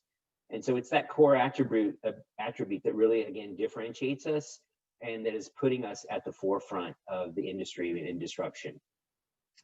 Now you might say, well, Joe, I already have a partner for A3 and A4 technology. Now's not a good time for me to bring on another line given the current business environment. So I'd say I hear you. But if you heard the panelists earlier, I'd say now is the perfect time, given the current environment and uncertainty. Perfect time to diversify, and not only from a solutions and services perspective, but taking a second look at the lines that you're representing and what you have in your portfolio and in your toolkit in terms of sales. So a few questions to consider. Do you want to partner with a manufacturer that's investing in the business and generating demand for you, or one that's scaling back? So Epson's investing hundreds of millions of dollars in this business, from technology to our channel sales team to sales enablement programs. We don't have direct sales operations, and we flow our sales through dealers. Second is, are you comfortable placing the longevity of your business in Me Too legacy laser technology, or looking at something that's unique and disruptive that can bring more value and profit to your business? And then lastly, can your business benefit from better service profitability and a better service experience from your customers? If the answer is yes, then we'd love to talk. So on the screen here, you'll see I've included contact information for our regional sales managers. Please take a screenshot or snap a picture, if you will, and reach out to them for more information. We'd love to have a conversation. We'd also like to extend an invitation to our first ever virtual partner conference taking place on November 5th. So at that event, you'll hear directly from our executive team on how we're winning in the market and how we can partner for success. So when you reach out to our sales team here, they can give you more information on the event, provide you with the link. So with that, thank you for your time. I appreciate it. I'll get off my soapbox now and introduce the next presenter, John Beriau. So John is the founder and the leader of Beriau Consulting Group, a distinguished wealth management team in New York with strong regional ties in Texas, Massachusetts, and North Carolina. So John began his Merrill Lynch wealth management career in 2007. And prior to that, he worked for 8 years as a trader and analyst at Zanshin Capital, a hedge fund in Montreal, Canada. The team is committed to delivering customized and personalized investments to institutions and ultra high net worth clients. And aside from leading the team, John's primary responsibility is asset allocation and investment selection. John is among a select group of advisors designated as global institutional consultants by Bank of America and Merrill Lynch Wealth Management. In addition, John holds Series 7 and 66 FINRA registrations. So with that, please welcome John Beriau. Thank you. Thank you very much for that kind introduction. I thank you everyone at BTA for inviting me to come on today.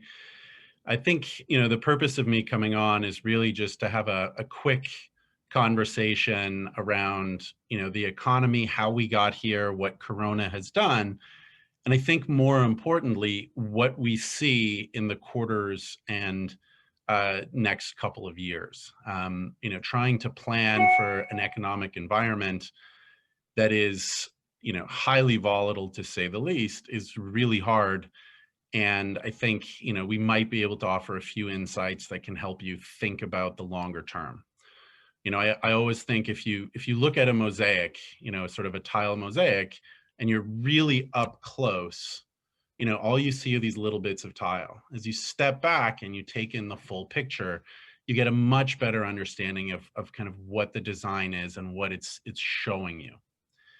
So, going down with that sort of context, I think, it's important to understand how we got here and maybe talk just a little bit about the numbers. So, first few months of the year, we were steaming along. There was the possibility of a little earnings recession, but generally speaking, the economy was doing well. The stock market was doing well. We had good demand. And the most important thing is the US consumer was strong. The US consumer represents 70% of US GDP. That's a ridiculous portion. And it's always important to remember that. I think in terms of foundations, endowments, and entrepreneurs, that's the money that I manage. But it's that consumer on the street that's buying those little items that really matters all the way down the supply chain. So Corona comes along. No one really understood what, the impact of Corona was early on. There was confusion of whether it was a big flu, whether it was something more serious, whether it was swine flu, avian flu, and pretty much everybody dropped the ball a little bit in the first weeks and kind of hoped for the best. We came out of that, and the universal decision was just to lock down the economy globally and try to understand the virus, slow the spread, try to get the curve to be less steep. And to an extent that worked. We also just developed time to understand the virus better and understand how to treat it without, candidly killing patients. So the economy stalls, right? GDP for this year is probably, would have been down about 12.9% without government stimulus and liquidity. Just to give you a sort of a perspective, the Great Depression GDP was down 25%, and the 2008 financial crisis was down 4%. So it was really, really big, 3 times greater in magnitude than the 2008 crisis. But between stimulus in all its forms, they pumped in about 11.9% of positive GDP. So GDP is trailing about a negative 1% right now. And the most important thing they did is they kept the US consumer alive with sort of some extra unemployment benefits, some extra stimulus. And that's really what's kept sort of the economy moving and earnings okay. Now, we're in a precarious position. We have an election that's tumultuous at best. I'm not going to get into the politics, but there's a lot of volatility and potential for stock market corrections and missteps within the economy through this election cycle. But I think the most important thing is to sort of look beyond it a little bit, understand there's volatility and there's opportunity, but the real question is what happens in the next 2 to 3 years. There's really 5 elements to consider. The first is government stimulus. $11 trillion and growing. That's 220% of the stimulus of 2008. And it's actually more stimulus than the entire economic output of Germany, India, and Japan combined. So we've just had this unprecedented amount of stimulus pumped into the market. The next is liquidity. 2008 taught us that you can't let the banks go dry and you can't let the pumps lose their prime. So there was a massive amount of stimulus pumped into the banking system to make sure that loans were honored, counterparties were intact, and we didn't have a complete freeze of the financial system. Those are the first 2 elements of the 5, and they kind of kept us in an okay position. There's pain on the individual level. Small business has certainly experienced more pain than big business, but it's kept us afloat in what could have arguably been another Great Depression. The third element is that we have some major change coming. We've had a strong US dollar for literally since before 2008, a few little downtrends, but it's really been a strong US dollar for a decade. That's probably going to change. We've printed a lot of dollars. There's inflation in the system. We're going to probably have a weakening US dollar for several years at least 3. That's great from a reflationary perspective. It's good for non-US assets. It's good for commodities. It's good for overseas economies, and it's great for our export market. But within this context, it means your costs are probably going to be moving up because of a weak dollar, and it's something to kind of consider in your business plans for the next few years. The fourth element that's really kind of important to think about is the housing market. We had this trend of millennials in particular staying at home, not doing household formation, and that's reversed wildly through this pandemic. We're seeing a lot of household formation. The housing markets outside of the major cities are ridiculously hot. Houses going 5, 10, 15% above ask in 3 or 4 days in a lot of areas. The housing market and housing starts are strong. This is going to be very big for our economy. That's a huge number of jobs in that sector. And there's going to be an opportunity to sell into that market.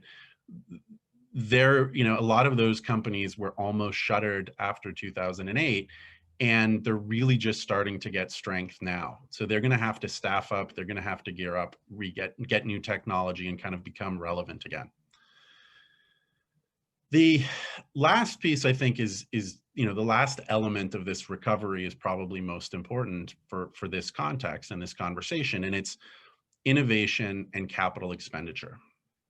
We went through a period of very low CapEx, expending on intellectual capital, but not really spending a ton of money on like traditional manufacturing.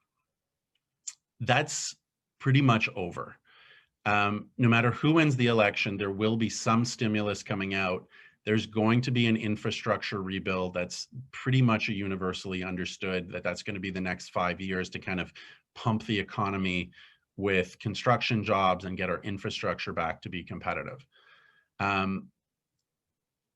Game changer from an innovation perspective, right? Working from home, you've talked about it, at great length. That is going to be the new normal, the new abnormal. These terms have all been kind of, stolen back and forth from the original a gentleman that created the quote, a guy named Bill Gross, who used to manage the PIMCO bond fund, who created the new normal as a concept about 9 or 10 years ago. So the innovation in technology is going to be just continue to be amplified. Working from home is a reality. We're going to need as much office space as we used to, but it's going to be spread out, and it's not going to be as concentrated, particularly in the big cities like, you know, New York, Boston, Chicago, Atlanta, that sort of thing. Companies are going to need the same space, but to house 70 or 80% of the workforce. The rest are going to be working from home. That's a long-term trend. That's just, you know, this has been a catalyst that amplified that trend, but it's existed. I think, you know, if you take a step back, you know, those are the 5 elements that are going to drive the economy. But we anticipate a pretty robust and strong economy for the next 3 to 5 years. There's a lot of pent-up demand for, you know, the sectors of the economy that have really taken a beating. Travel, leisure, entertainment, you know, that sector is really, you know, restaurants, that's the area that's really taken a beating in this, you know, COVID world. But the amount of pent-up demand that's going to come online once there's a virus, or once there's a vaccine for the virus, almost doesn't matter if the virus is particularly effective. People will have had enough. They will have a vaccine, and there's going to be a, you know, a big pent-up demand that's unleashed on the market. And that's going to fuel the next cycle and the next growth cycle. We're going to have low interest rates for most likely a very long time. Everybody understands that the recovery is fragile. There's no desire to get interest rates moving up. Possibly if inflation really gets out of control, there'll be no choice but to kind of ratchet rates up. But we expect interest rates to be extremely low for at least 3 years. So I think that the reality is this is a great time to consider, you know, acquisition, expanding your business, you know, putting some capital to work, because the rates that you're paying today are the lowest ever. You know, depending on whether you're borrowing on a business, what the credit quality of the business, borrowing on a real asset, your rates are so low that the hurdle rate is ridiculously low. There's a lot of risk taking coming on board. There's going to be a huge amount of M&A activity within pretty much every industry on the other side of this. So I think realistically, you know, what I'm trying to paint is a picture that we're going to have problems through the year end in the election. That's pretty straightforward. But the economy is really, you know, in pretty good shape. Our unemployment numbers have moved up. You know, that happened, but we understand from 15 million, you know, at the low to 7.8, 7.9 million today, the employment picture has improved. A lot of those layoffs were temporary. Now, that's still not a great picture, right? We're still at 7.5 to 8% unemployment, depending on how you measure it. And we were running sub 4% at the beginning of the year. So we doubled the unemployment, but the unemployment benefits have been so strong that we're not feeling it in the economy. And it seems like we're going to get stimulus, whether it happens before the election or after the election. There'll be more liquidity pumping into the economy, and that tailwind is going to be here for several years. So, you know, I think the big picture here is it's a good time to start taking risk to the extent that you can, you know, acquire businesses with new products, look, you know, sort of unconventional additions to your product line. This is a great time to do it because we're going to have a strong economy. We're going to have very low rates for quite a while. And, you know, we're bullish on both the economy and sort of, you know, small business in general coming out of this. Okay, that was quite a long monologue. I'm always sort of surprised when I get asked to speak. I'm a quant geek, and an investor at heart, so I hope that wasn't too boring.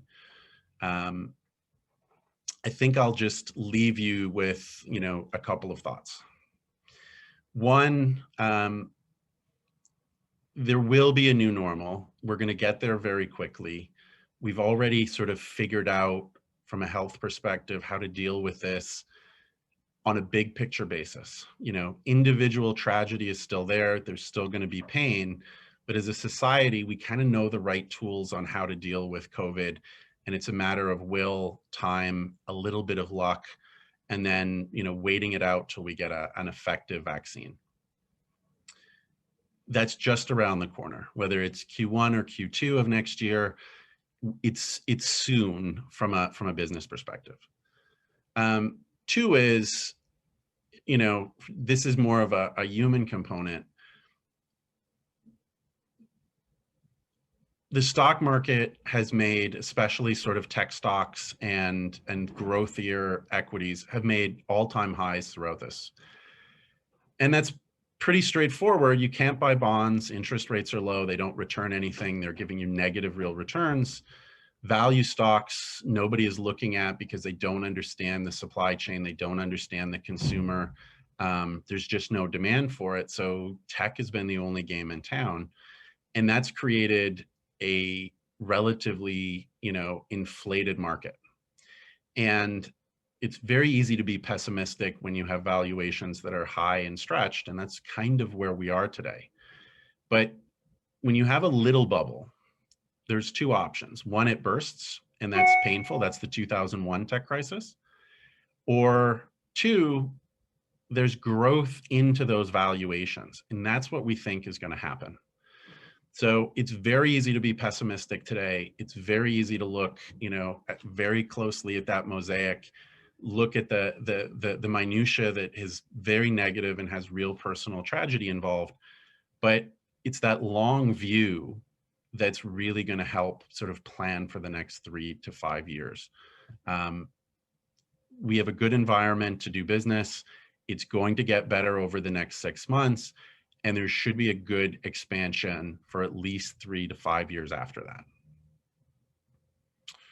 And with that, I will end my little economic monologue. Thank you, everyone, for allowing me to speak.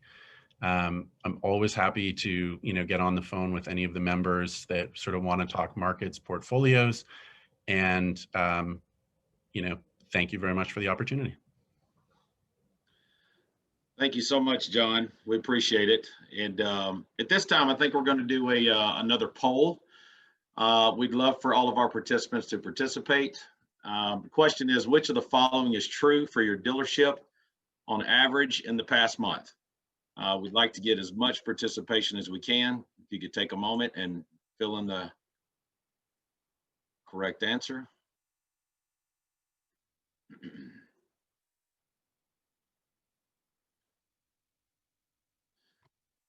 It looks like we've got about 40.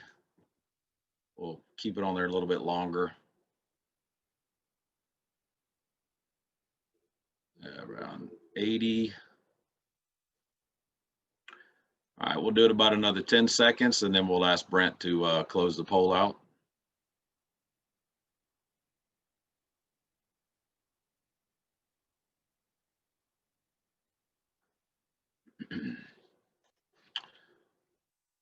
Okay, thank you for those who participated in the poll. Again, Brent and Linda will be sharing these results with the participants when they send out the recording of the meeting. So we're going to go to our next drawing for our next 5 winners. And Bill is going to be joining me. He's BTA Southeast Treasurer. He's going to come online with me so we can make sure we do not repeat winners in the second round of drawings. So bear with me here.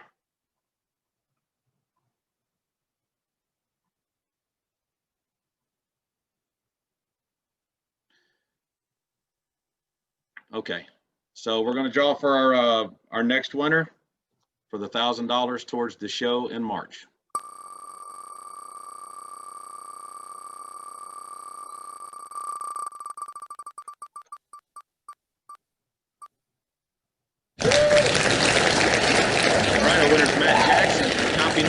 Digital Imaging Solutions.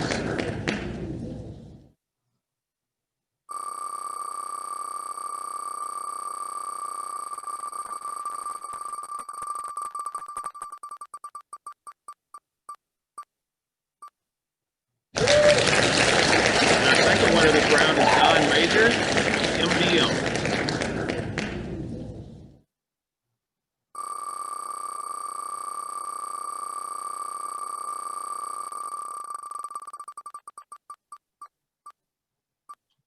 And our third winner, Donald Meyer, Total Imaging Solutions.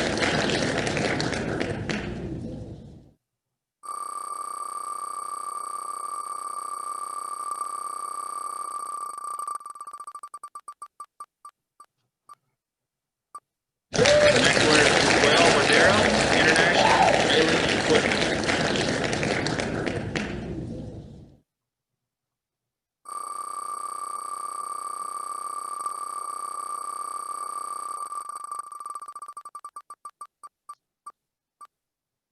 And our last one for this round, Jackson Henderson Superior Document Solutions. Again, we will have one more drawing for 5 more winners towards the end. So make sure you stay online and listen to the next speakers. And we've got some good topics coming up. So at this time, I want to turn it over to Richard Schaublin of Xerox, and he is going to introduce Bob Goldberg of the BTA. Thanks, Adam. Can you hear me? I'm assuming we're good. Okay, good. So I'm one of the few that wasn't able to get the official BTA background behind me. So good afternoon, everybody, and appreciate the opportunity to talk to everybody for a few minutes before I introduce Bob, who probably doesn't need much of an introduction to this crowd. But anyway, like you've heard all afternoon, 2020 has been quite a challenging year on many fronts for many people. I hope you guys out there are weathering the storm and looking forward to a strong close over the next 2.5 months of the year, and you're looking forward to 2021. This morning I was on a call with Larry Levine, and we were talking to a large dealer in the South. And he made 2 comments that kind of really resonated with what we're talking about here. Number one is, if you look at your surroundings today, everything's changed. So how are you changing to adapt to what's going on around you?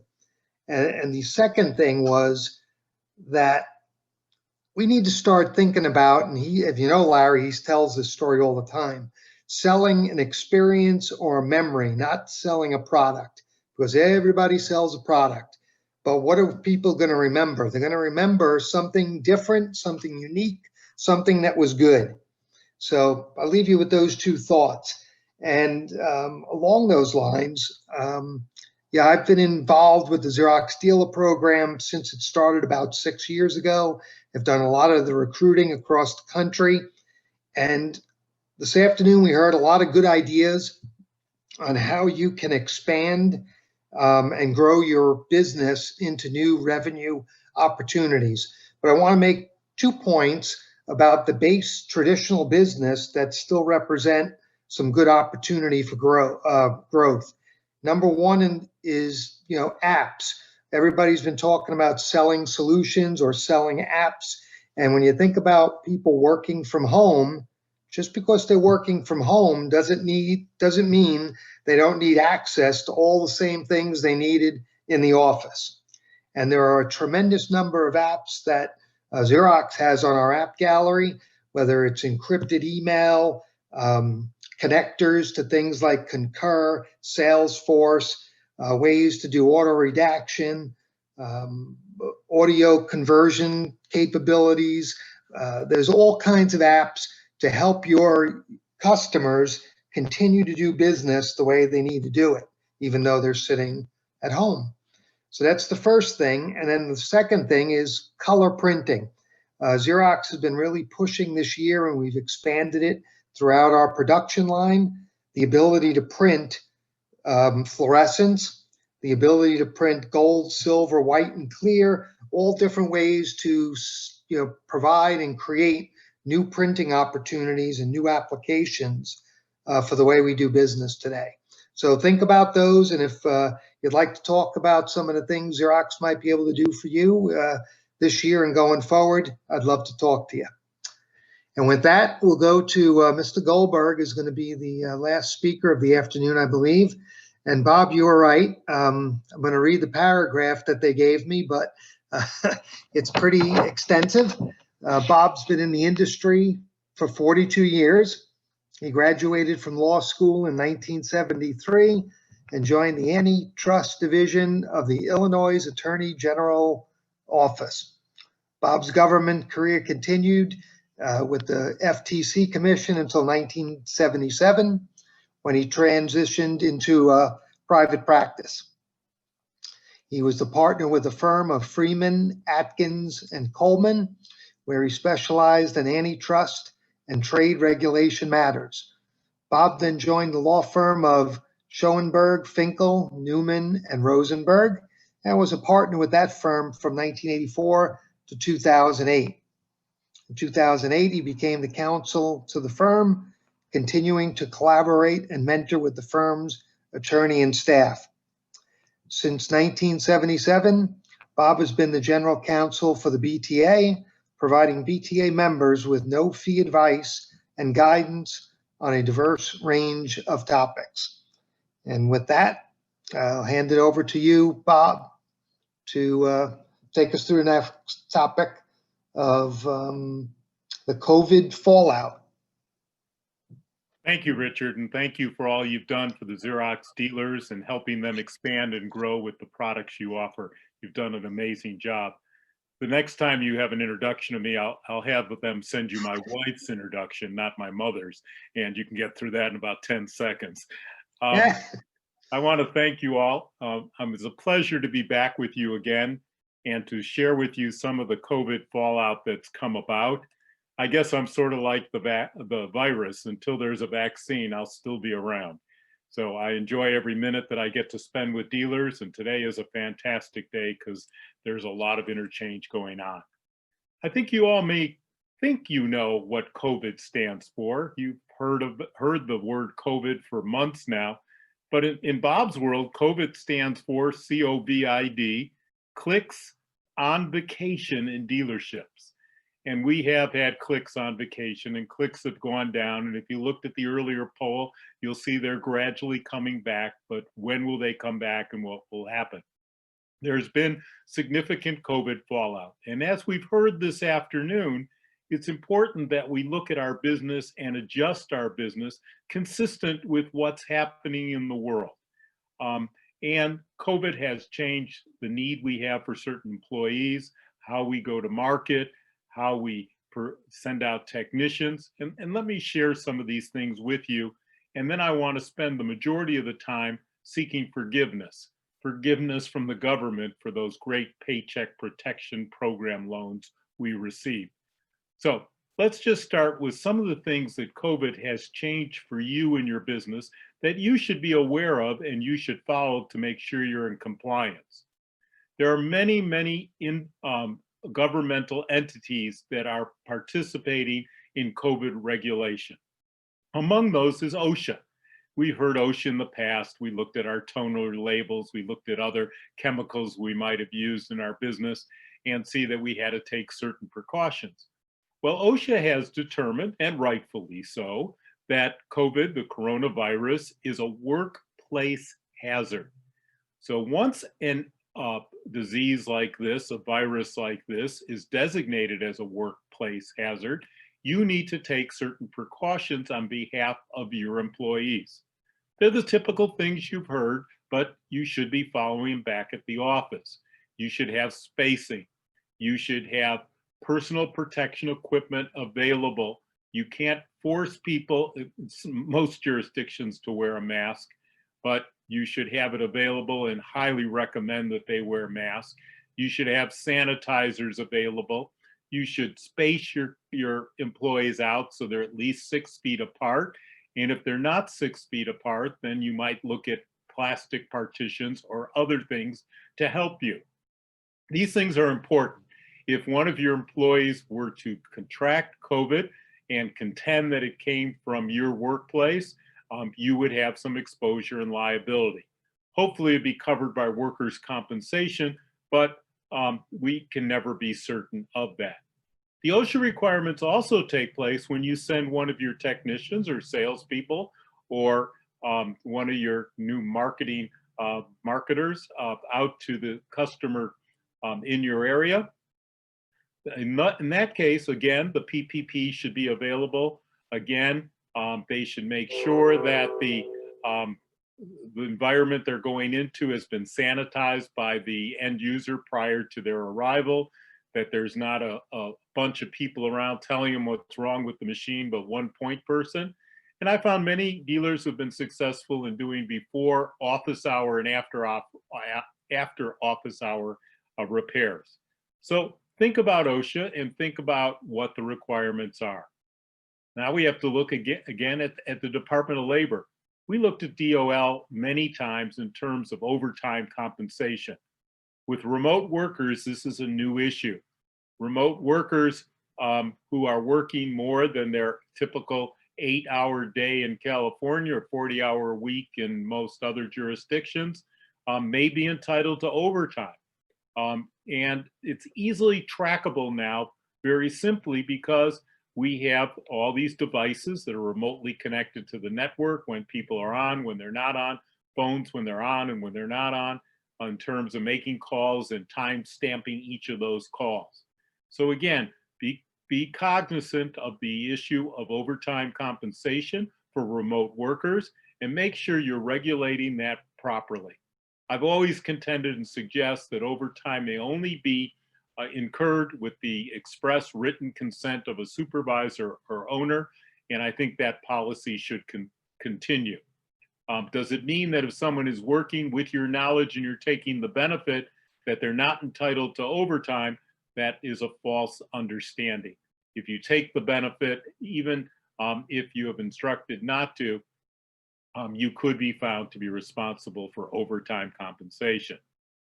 We have to look at the EEOC as well, the Equal Employment Opportunity Commission, in regard to those individuals we've put on furlough, who we call back, who we don't call back, what kind of decisions we're making in conjunction with our employees. Again, we can't discriminate, but you do have certain latitude in terms of furloughed employees. Many took last in, first out. Some companies found in certain segments they needed fewer employees, so they furloughed some. Some people have furloughed and brought back, and some have furloughed and not brought back. Under the forgiveness guidelines we'll talk about shortly, it's important to know that if you furloughed employees, you don't need to take the same employees back if you're in one of those categories where full-time equivalent employees is being considered. Now, the SBA and the Department of Treasury have been responsible for most of the laws that were passed specifically addressing the coronavirus. You remember the Family First Response Act that came out? That gave employers a tax credit for people who went home, number one, to care for sick people or children now who are virtually learning and there's not childcare. That lasts for a specific period of time and tax credits are there. There was the Emergency Sick Leave Act, which kicked in immediately for people who either showed symptoms or had to quarantine. So those laws still exist. I communicated yesterday with a BTA member who had someone going back and forth in terms of being exposed and being quarantined and what their obligations and rights and duties were. Now, unfortunately, the information that's coming out regarding the Paycheck Protection Program and all these laws has not been consistent. I've been involved with situations on the forgiveness side now where the interpretation provided by the SBA is inconsistent with the language of the law. And that comes about primarily in an area where you needed to certify prior to taking the loan that the current economic uncertainty made the loan necessary to support the ongoing operations of the applicant. Now, that provision can easily be met. We were all essential businesses. There were all downturns in the business initially. There was uncertainty, and that uncertainty is part of the definition. And therefore, we needed a loan to maintain our employees and maintain the essential services we were providing. What happened was that the SBA, in interpreting the law, chose to ignore the fact that alternative sources of financial assistance was not a relevant factor. The fact that you had a strong balance sheet, the fact that you had reserves, the fact your bank may be willing to lend to you was not to be a consideration. And then we had those cases where large publicly held companies got significant millions of dollars of loans, and there was an uproar created. So SBA changed the rule, created a safe harbor. But if you're in the situation where luckily and fortunately you have a strong balance sheet, but you took it out under the circumstances of the uncertainty, I think you can win that battle. Now, let's talk a little bit about the forgiveness. We've been told that everyone over $2 million will be audited. I question that. I don't know if they have the resources available. Now, since the original Paycheck Protection Program law was enacted, and by the way, I have yet to meet a BTA member dealer who did not take advantage of this program or the emergency loan provisions from the SBA, but we've all taken advantage. And when the PPP Flexibility Act came out, the rules were changed to a certain degree. We went from 8 weeks for a forgiveness period to up to 24 weeks. Now, I have found in working with dealers that within that 24-week, you can basically meet the forgiveness amount of your loan through payroll. And if that's the case, that's probably the easiest and the simplest means to progress. That just look at a payroll period for X number of weeks less than 24, designate that as the payroll period that you maintained and retained your employees. And I think you don't have to get into mortgage, leases, utilities, and all the other variables. I think it's cleaner and better. And I want to point out to you as well, don't forget for a minute that the lender that you're dealing with, they're the ones who are going to look at your application for forgiveness. The lender is certainly on your side if you're an existing bank member, and certainly on your side if, in fact, they want to get these 1% loans off the books and get that money forgiven and returned by the government so they can put it out at a higher rate. Now, what your application goes to the lender that provided you with the funds. Now, you can either do it, I'm going to talk about the 3 forms that are now available, or some of the banks I've been working with actually have their own portals. Some of the banks and institutions are scratching their head and still are not ready to accept PPP forgiveness applications because the rules changed. And I'll talk about a major change that took place on October 8th. So what do you do and when do you respond? Well, as I mentioned, the Flexibility Act for PPP changed that 60% of the forgiveness could be for payroll and 40% could be for utilities and costs and the specific things that you're all aware of. Now, you can wait to seek forgiveness up to and including 12/31 of this year. And I suggest you do that. I suggest strongly that you wait unless you have a clear slam dunk situation right now. And why do I suggest that? Well, we saw the Flexibility Act, which made it easier. The purpose of the government's program was to provide small businesses with the funds essential to maintain that business. They weren't looking to create loans. They weren't looking to get a lot of these funds back. They were looking to stimulate the economy and support the businesses of the United States of America. So We have seen an expansion making it easier for you to seek to obtain forgiveness. And I think there will be no question, as John just pointed out in his excellent presentation, that there will be another act that comes through, which may even provide additional funds for small businesses. It certainly looks like it will provide funds for individuals who make less than $200,000. It looks like it will have support for airlines and all kinds of things. Unfortunately, we are in a political situation right now where we can't get people to agree on the very essentials that this country needs, and that's unfortunate. But I use that to suggest to you again to wait a little bit longer unless you have that slam dunk. Now, head count waves can be waived up until, as I said, the 31st of this year. You should document everything you're doing, especially if you're doing the payroll. You have your payroll records and everything that's available.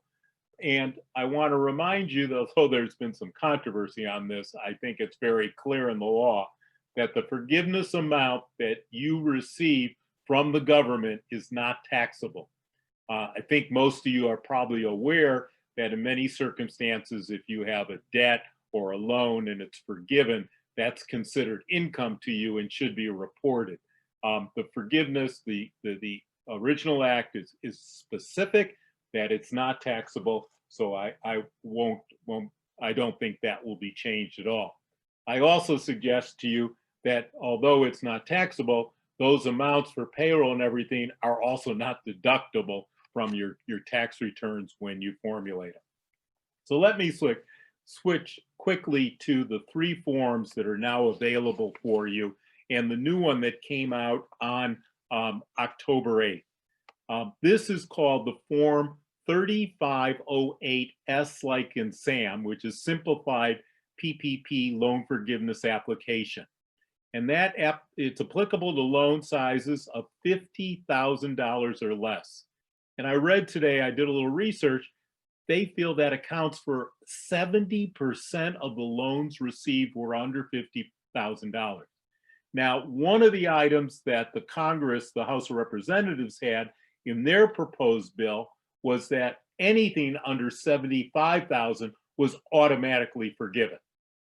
You know, there's millions and millions of these loans, auditing and looking at them and justifying them. Yeah, there was fraud, but you know, there's fraud in every program the government puts out.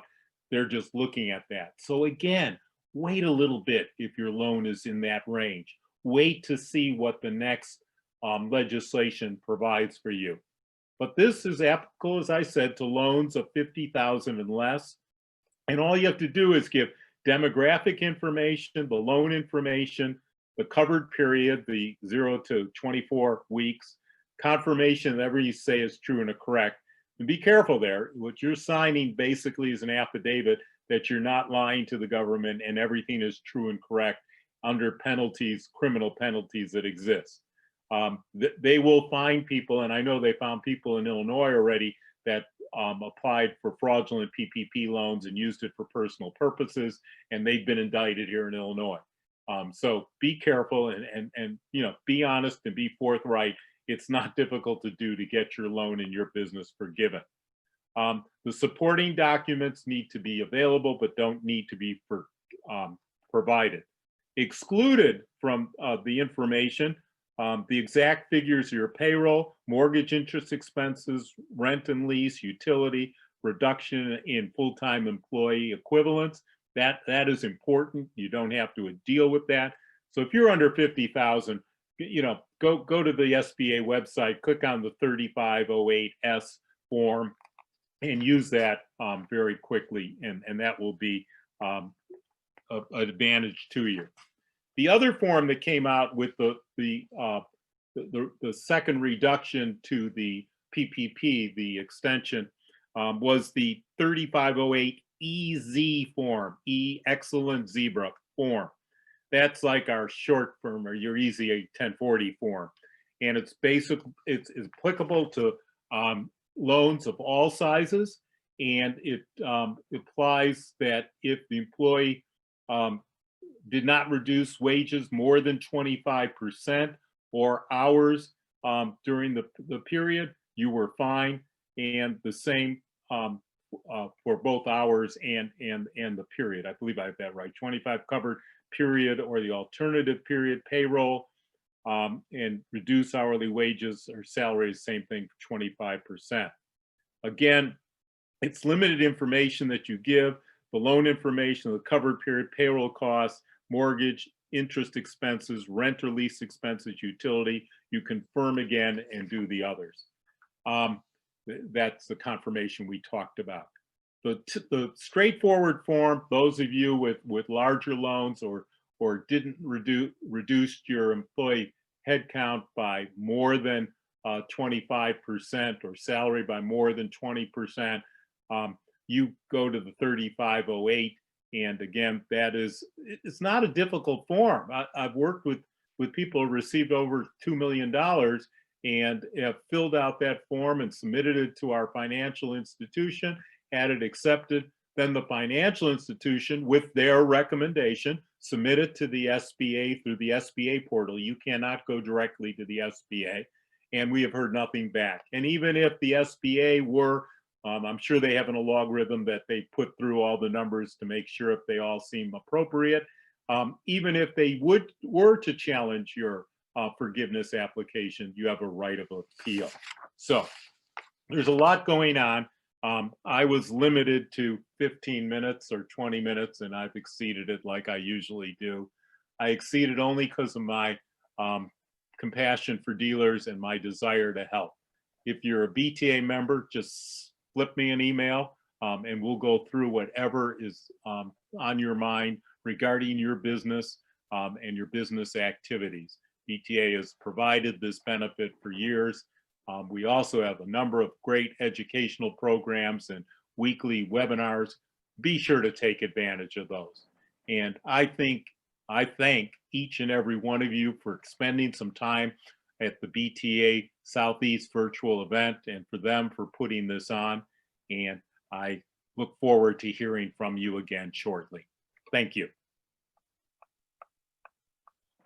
Thank you, Bob. We truly appreciate that. That's wonderful information. If anybody has any questions for Bob, again, you can reach out to him on email. Bob, just to let you know, there was a question for you in the Q&A. If you get a chance to look at that down at the bottom, I think someone had for you. But again, if you have any more questions for Bob, feel free to reach out to him via email, and you can contact anybody on the board with BTA National or BTA Southeast, and we can provide his contact information as well. So this time we're going to do our final drawing for our last 5 winners. Before we do that, I would just like to echo a few things that has already been said from our wonderful president, Deborah Dennis. I want to thank her for all of her hard work in spearheading this event. Also our administrator, Linda Allwood, and also the rest of the Southeast board, Jim Buck, our president-elect, Mike Hicks, our vice president, and our treasurer, Bill James. And in addition, we'd like to thank Tim Reniger, the BTA national president, and our president-elect, David Palomini. And on the BTA administrative board, Brent Hoskins, and the marketing director, Valerie Bresno. They have been a huge help in the success of this event, and we do appreciate everyone's volunteer and assistance. So with that, let's get on to the last 5 winners, and we'll get my screen up here.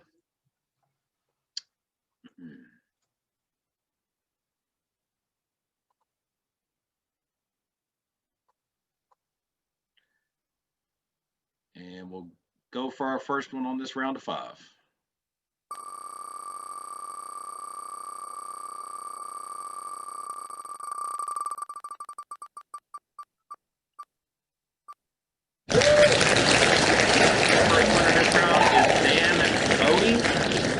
Corporate Business Systems.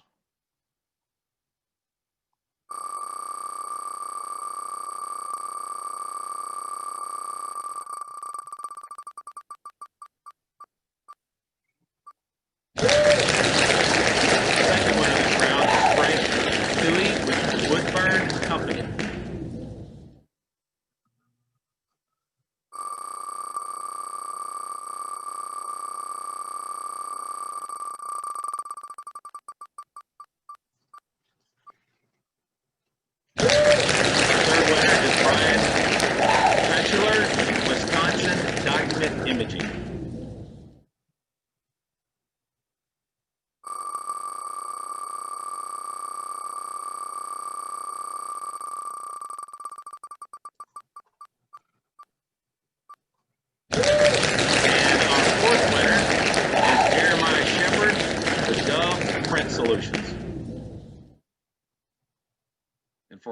winner of the event.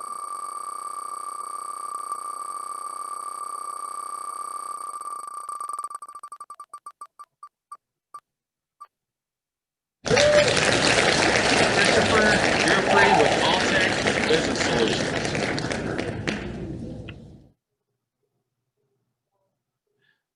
Again, we would like to thank all of our participants, all of our panelists for joining us, all the volunteers who put this together. We'd also like to remind everyone about our event in March.